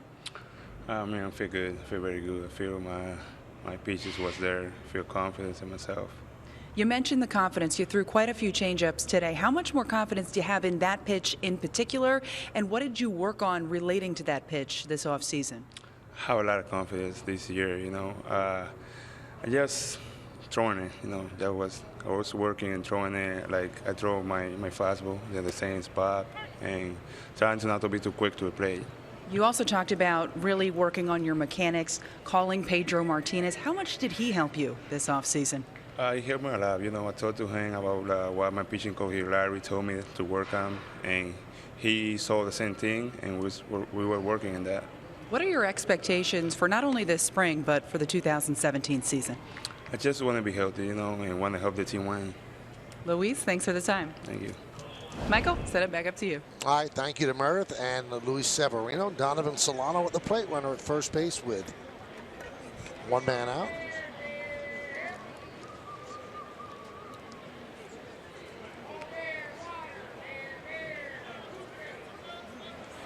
Swing and a miss.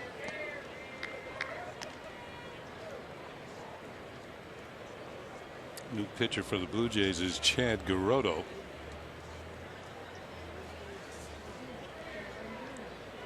There's a new center fielder, Kenny, who might have the perfect name for a center fielder. Roman Fields.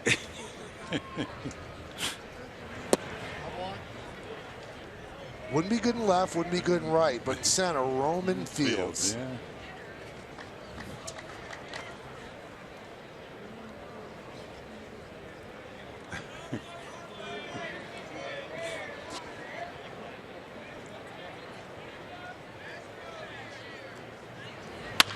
Hit sharply to second. Lopes to second one. On to first. It's a double play. 4-6-3 double play, and that will do it. No runs, no hits, one error, and nobody left on base. Let's go to the seventh. 5-2 Yankees.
Kids are extremely talented.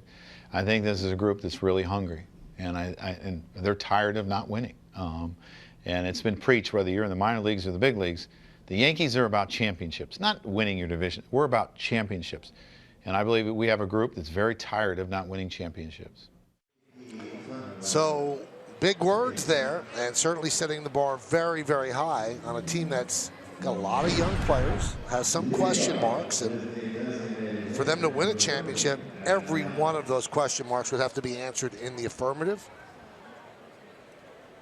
Fireisen, J.P. Fireisen, is a new Yankee pitcher.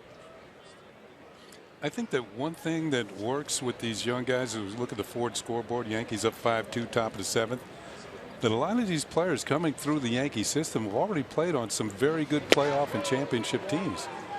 Scranton Wilkes-Barre last year won the championship. So that gets you in the mood when you get to the big leagues just to continue winning. That pedigree of playing on winning teams.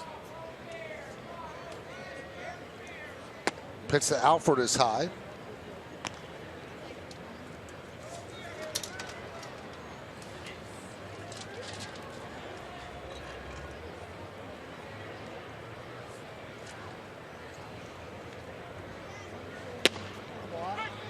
A strike.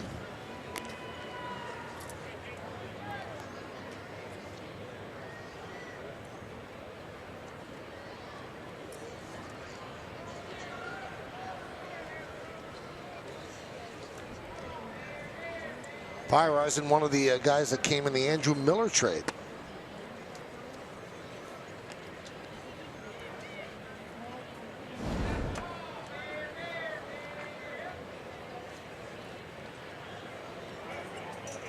Originally selected by Cleveland, 16th round of the 2014 draft. Ooh. Strike 3. Good fastball over the outside corner. After the Yankees made the trade, Kenny, last year in 9 games with Trenton, 3-0, 0.50 ERA, 22 strikeouts, 6 walks in 18 innings. Hello.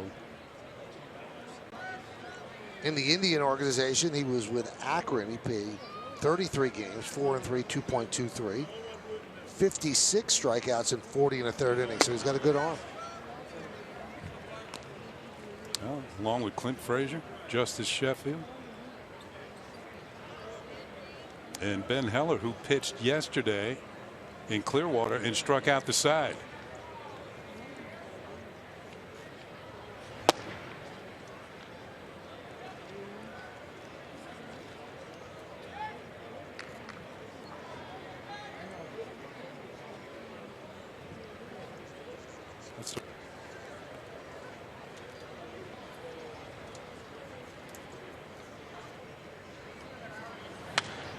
Foul back to the screen.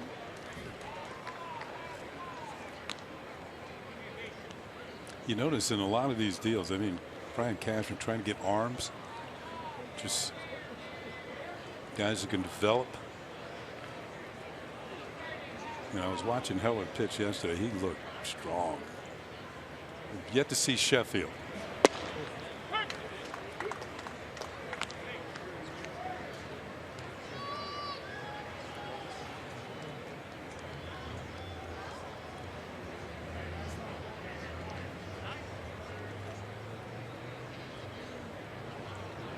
Yankees have 4 hits, Blue Jays 2, 5-2 Yanks.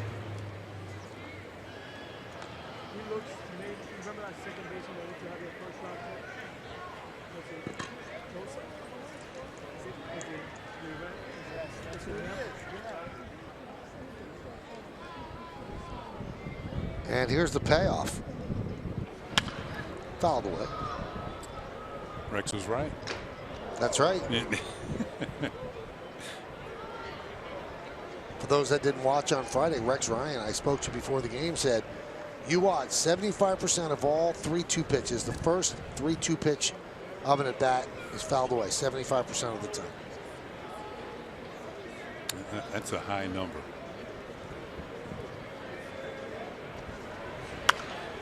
How about the second? Now you're saying that Rex is prone to hyperbole? Well, I'm just saying that it didn't work out the other day. Friday. No, it did not. No, it didn't.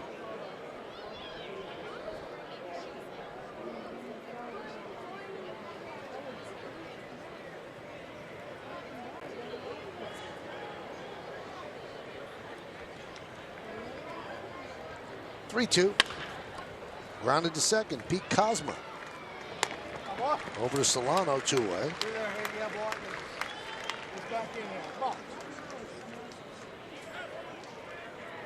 The second baseman, Christian Lopes.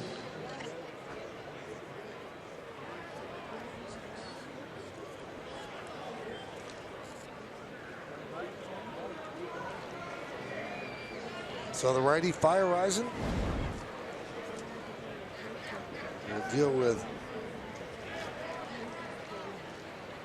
Christian Lopes.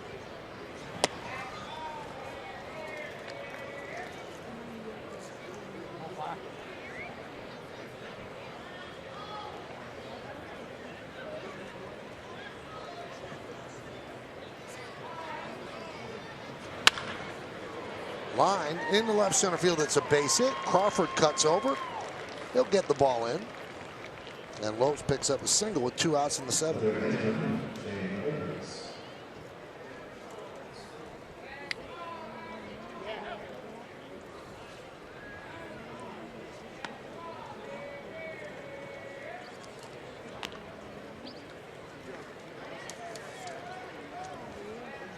And here's Shane Opitz. He's made nice play in the field to the glove side. 0 for 2 at the plate. Ground ball to second and ground ball to short.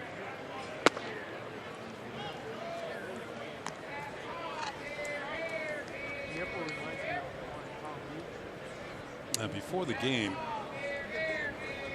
we got the Blue Jays lineup, but Opitz, we didn't know what his first name was.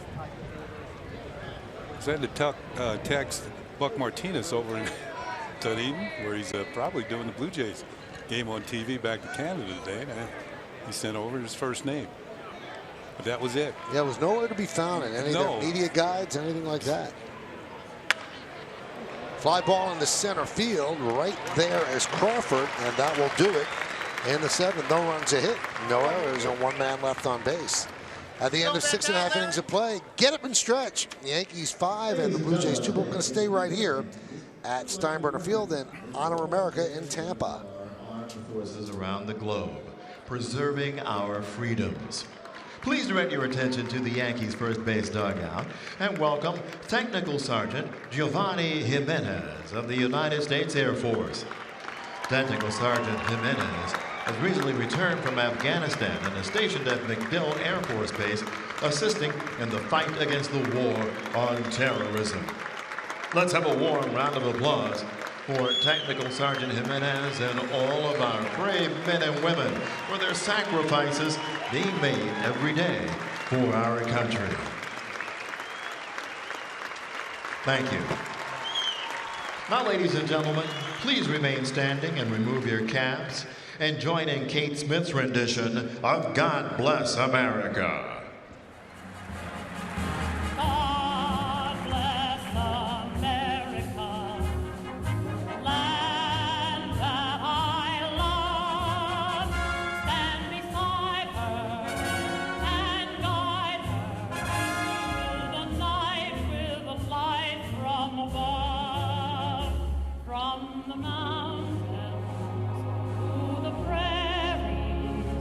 To the ocean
Yankees lead this one 5-2. 4 hits for the Yanks. And the Blue Jays 2-3-2. Oberholzer started, the lefty for the Blue Jays. 2 innings, 2 hits, 3 runs, 2 walks. Luis Severino strong at it. 2 innings, a walk and 1 strikeout. Starlin Castro, a big blow against Oberholzer. A 3-run home run to left field. Jared Saltalamacchia.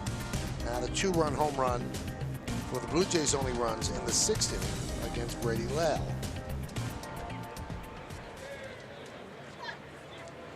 And a new pitcher for the Blue Jays. It's Jordan Romano.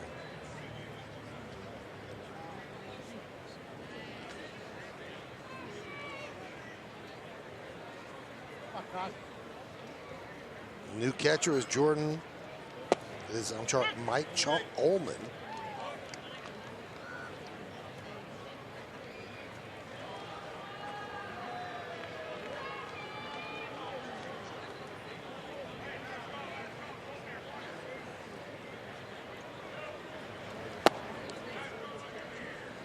Ford scoreboard at 5-2.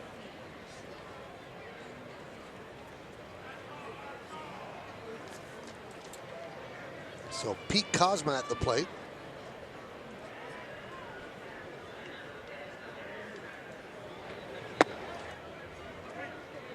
One and two. Kozma, Tejada, and McKinney for the Yankees here in the bottom of the 7th. They're up by 3, 5-2.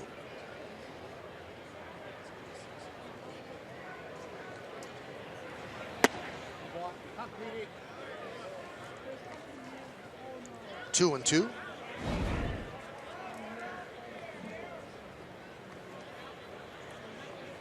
Hit .209 in 130 games for the Yankees AAA affiliate last year.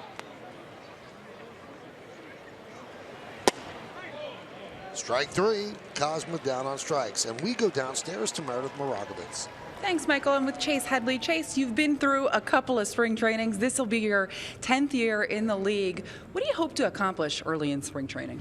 Well, I think, especially with as early as we're starting this year, I think we just reported a couple days ago this time last year. So, you're just trying to get the kinks out, make sure that your body's in a good place to go out there and be able to play. So, you slowly work into it and hopefully get your timing right when the season's coming around. How odd was that for you to be facing pitching right away about 4 days after you got into camp? Yeah, it was a little bit different, but you know what? You never feel like you're ready. So, you might as well just get in there and start taking some swings and seeing where you're at. That's the only way you can make adjustments is to see where you're at. So as uncomfortable as it is, you got to start sometime. I know it's early, but how do you feel at the plate right now? I feel okay. I feel like mechanically my swing is in a pretty good place. Timing's not right yet, but that's to be expected. So I feel like a few more at-bats and I'll be on the right track. You look at the other side of the ball. You got some work early defensively with Luis Severino on the mound. What did you think of him today? Looked good. Looked like he was throwing multiple pitches for strikes.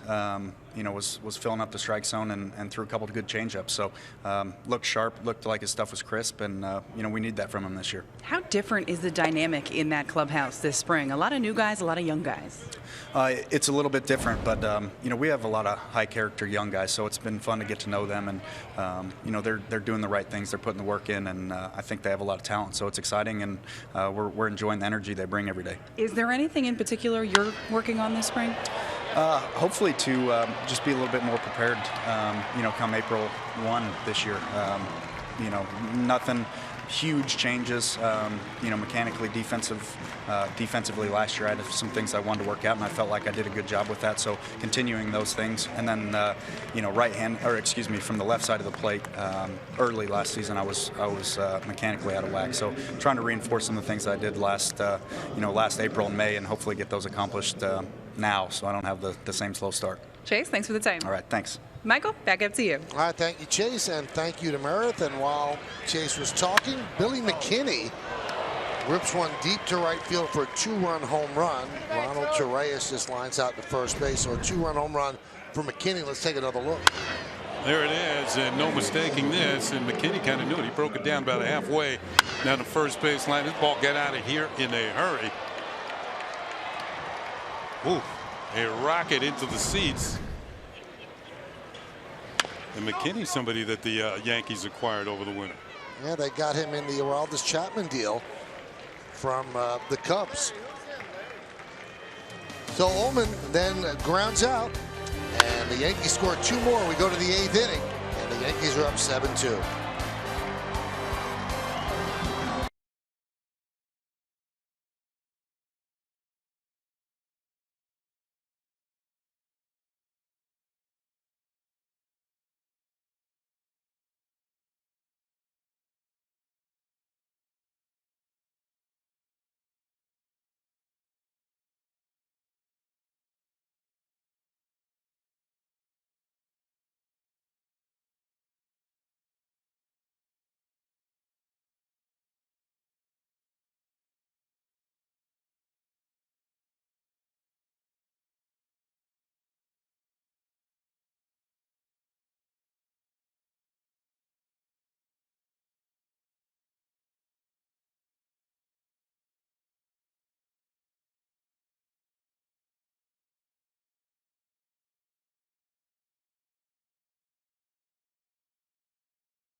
All right, we go to the 8th inning, and it's 7-2 Yankees. And Mike Ullman leads off against Fireisen.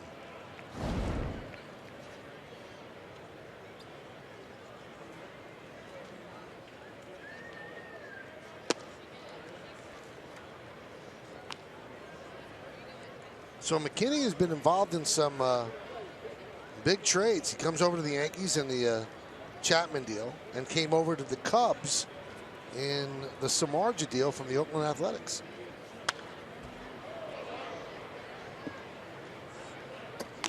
It's nice to be wanted.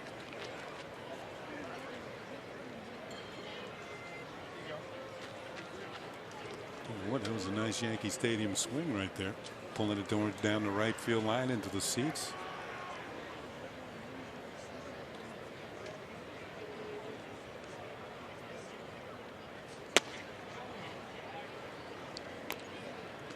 Fireisen has a good fastball, and it looks like he's very effective painting the outside corner to right-handed hitters.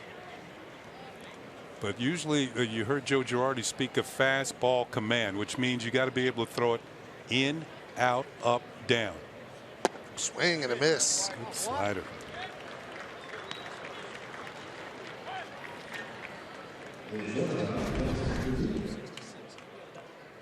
Watch this one disappear. Down and away. That's just about where you're supposed to throw it.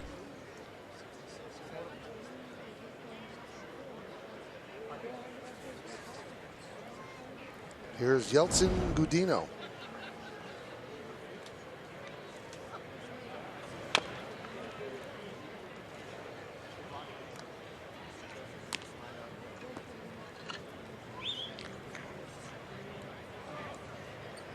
You talked about, WBC coming up and Didi Gregorius and several Yankees departing to play for their respective countries. That means you get a longer look at some of the younger prospects in the organization. And it'll be good for manager Joe Girardi to be able to see them and the coaching staff. And for the players, it's a chance to just plant a seed in the minds of the manager and the coaching staff and general manager Brian Cashman. Meredith asked Brian, "Are you concerned?" And he said the politically correct thing because Major League Baseball, this is a big thing for Major League Baseball, and the Players Association. Both sides want this to happen and make it a big event. But the Yankees have had, you know, the very thing that everybody fears happened to them. They essentially lost Mark Teixeira for 2 years because of an injury he suffered, which he could have suffered right here in Tampa. But he was at the WBC playing for the USA team and hurt his wrist and really didn't recover for 2 full years. Had to undergo surgery. Yep. 2-2. Grounded to third. Tejada. High throw. But Solano came down on the bag for the second out.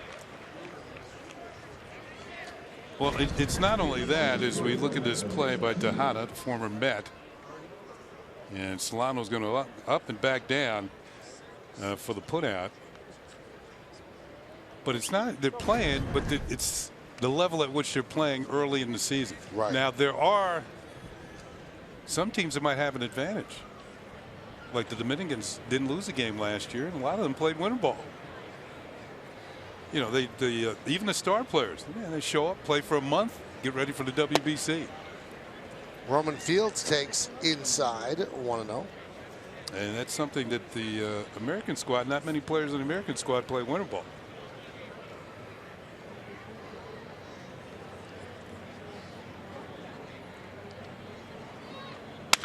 And the one thing that baseball has not really been able to do to this point through the years of the WBC, they have yet to make it a destination for the American stars. And if you see the other teams, the stars come out for those teams.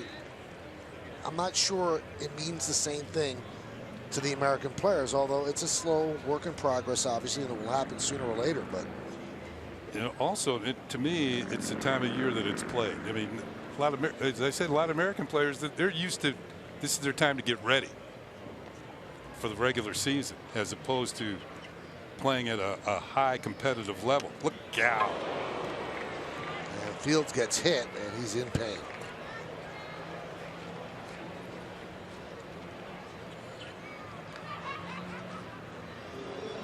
But still, I think this is going to be the best WBC ever. World Baseball Classic. Looks like Fields is going to head to. Is he going to go? Yeah, he's going to go to first. Trying to stay in the game. Let's take a look. Looked like it was right on the elbow. That couldn't have felt good. Or wrist. Ah. Bad memories. Another look. I got him. Yeah, it looked like maybe the elbow.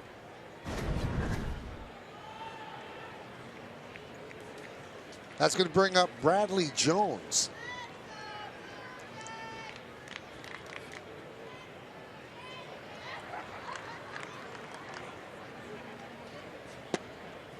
And a strike from Fireisen.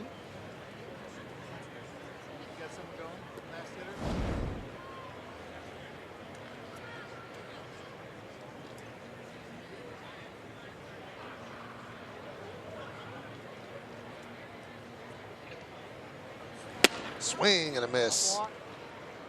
0-2.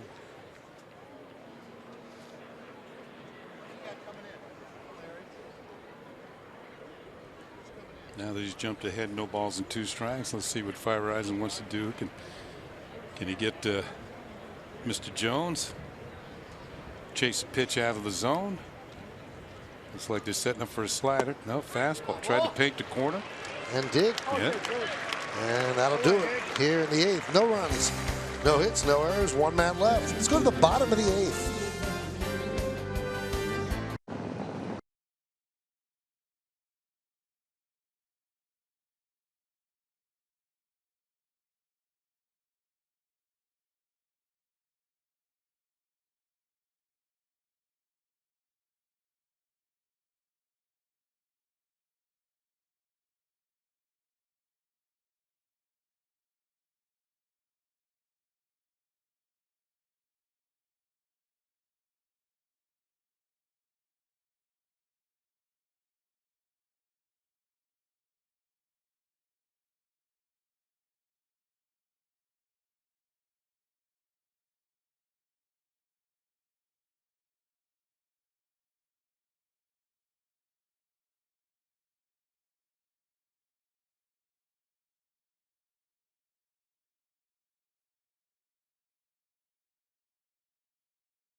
I think it's time to take a look now at the Chevy plays of the game. Yeah, let's take a look at Gary Sanchez's defense, in particular his throwing arm.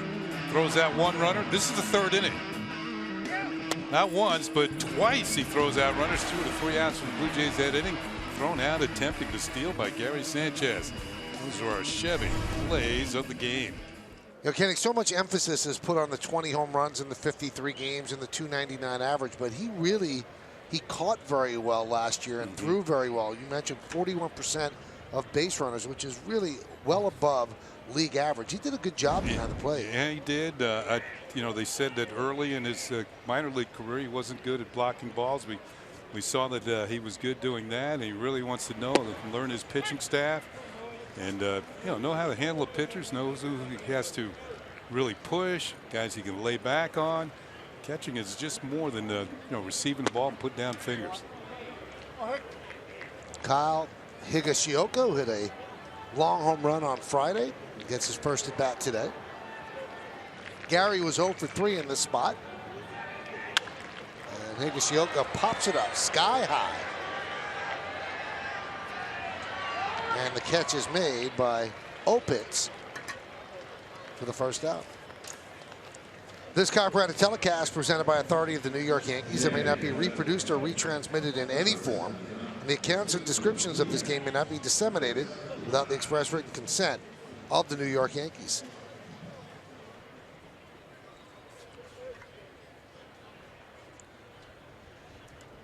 Here's Francisco Diaz, reached on an E9 in the 6th inning.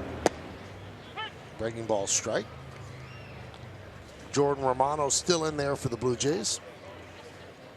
Yankees lead this one 7-2. Laced into center field. Roman Fields lives up to his name and makes the play for the second out. The ball kind of sliced. Fields showed pretty good speed. He got a good jump on the ball, but he almost overran it. Ball might have been slicing from right to left. Yeah, it did quite a bit, but he hung with it and made the play for out number 2. Here's Tyler Wade. One of a number of highly thought of shortstops in the Yankees system, and they're going to have Wade play some center field. They're going to have all the guys that are shortstops move around, because just because you've got Gleyber Torres and Mateo and Wade, you also have Didi Gregorius, who's very young and very highly thought of. So they're not going to push Didi Gregorius out of that spot very easily. So these guys have to play other positions. And the template of that, we mentioned this on Friday, is what the Cubs have done. I mean, you could tune in one day and Kyle Schwarber could be in left. The other day he could be behind the plate. You've got the ultimate utility guy who plays every day, and Ben Zobrist can play anywhere and play it well. That's what we call them, the everyday utility player. Yep. It also increases your value as a player the more positions you can play, and especially if you're a shortstop. You know, it's one of the most athletic positions on the field. You should be able to play just about anywhere. Over the years, we saw Hall of Famer go from shortstop to center field. That was Robin Yount with Milwaukee. Theo Epstein, president of the Cubs, told Joel Sherman of the Post, he said, you know, we look at it now that if you get 500 at-bats and you're fresh for those 500 at-bats, it's better than having 600 at-bats, and you could have people play in different positions, and this way you get your 500 at-bats and make the most of it. Solano lines it foul.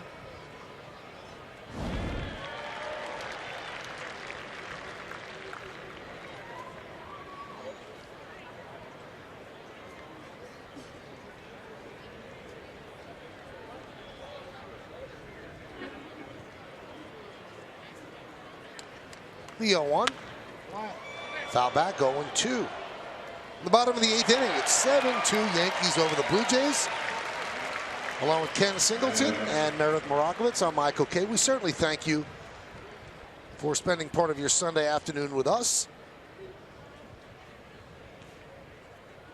Next spring training game is Wednesday against the Braves. Starts at 6:30 right here on Yes.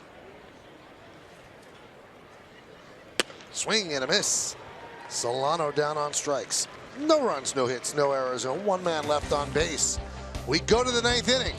7-2 Yankees.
An unbelievable start to your major league career. How do you go about trying to duplicate that success here in 2017?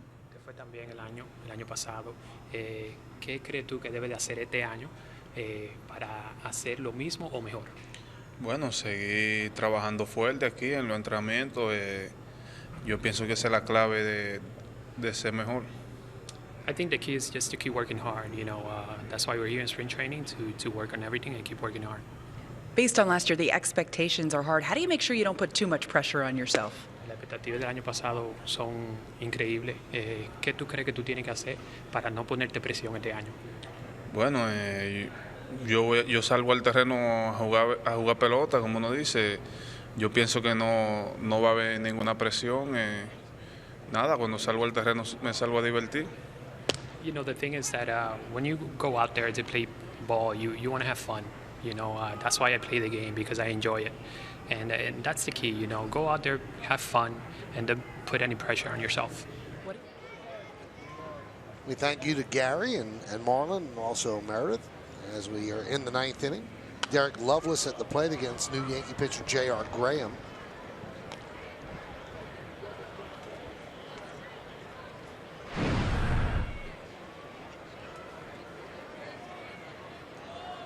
That's what J.R. did last year in the minors. 47 strikeouts in 44 innings. And the 0-2. Missed outside.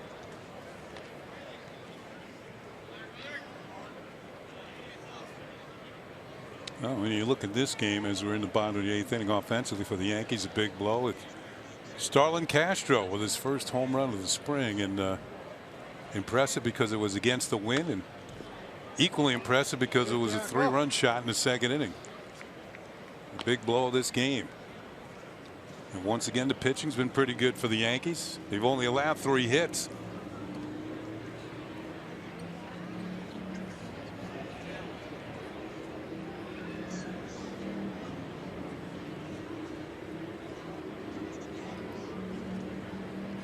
One, two. Just missed. J.R. Graham, kind of old school with the way he wears his socks. You could take it back 20, 30 years ago. The players used to wear their unis. The stirrups pulled up high. You remember those days, don't you, Michael? Sure do. Uh-huh. Old school. I think it looks better that way. Now it looks like people are wearing bell bottoms.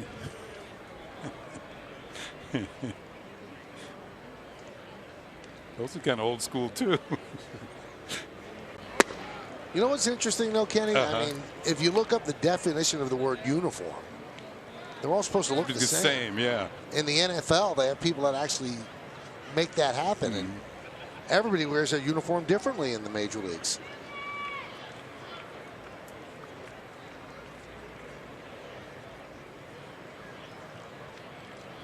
Three-two. Strike three. Loveless down on strikes.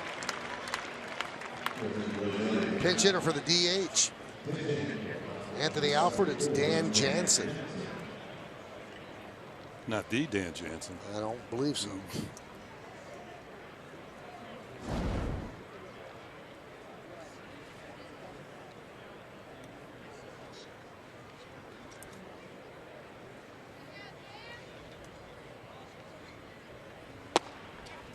And a strike.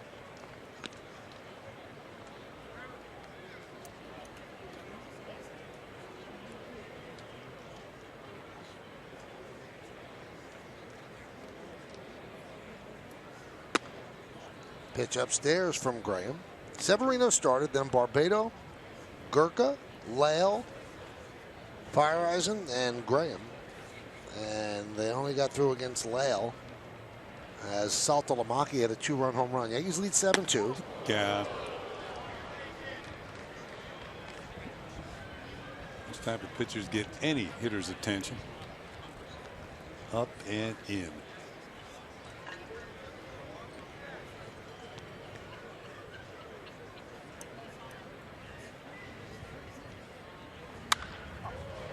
Popped up, right side. Solano in foul territory. 2 away.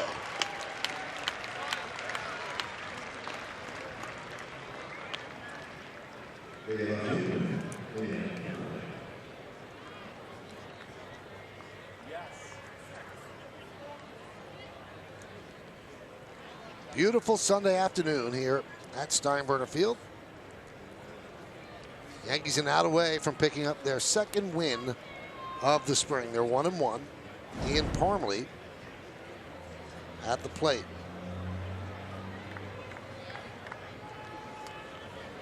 It appears that everybody who came over on the bus, with the exception of a few pitchers, got in a ball game.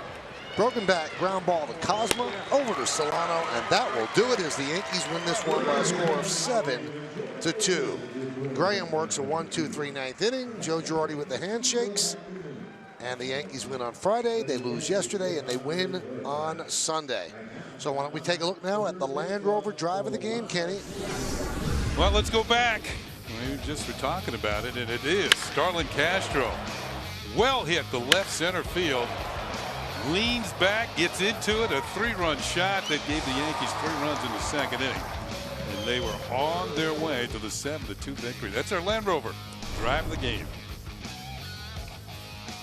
So the Yankees 2-1 in the early going of spring training. And this one they win by a score of 7-2. 7-5-0, beating 2-3-2. Severino the win. Oberholzer the loss. Kenny just told you about Castro's 3-run home run. Severino went 2 innings, walked 1, and struck out 1, used all 3 pitches, which is the most important thing, and used them effectively and with command. That'll do it from George M. Steinbrenner Field. Special thanks to senior producer Bill Boland, coordinating director John Moore, Mike Webb, Woody Fryman, and the executive producer of the Yes Network is Mr. John J. Filippelli. Join us again Wednesday for Yankees baseball as the Bombers take on the Atlanta Braves at George M. Steinbrenner Field right here in Tampa, Florida. Our coverage begins at 6:30 p.m.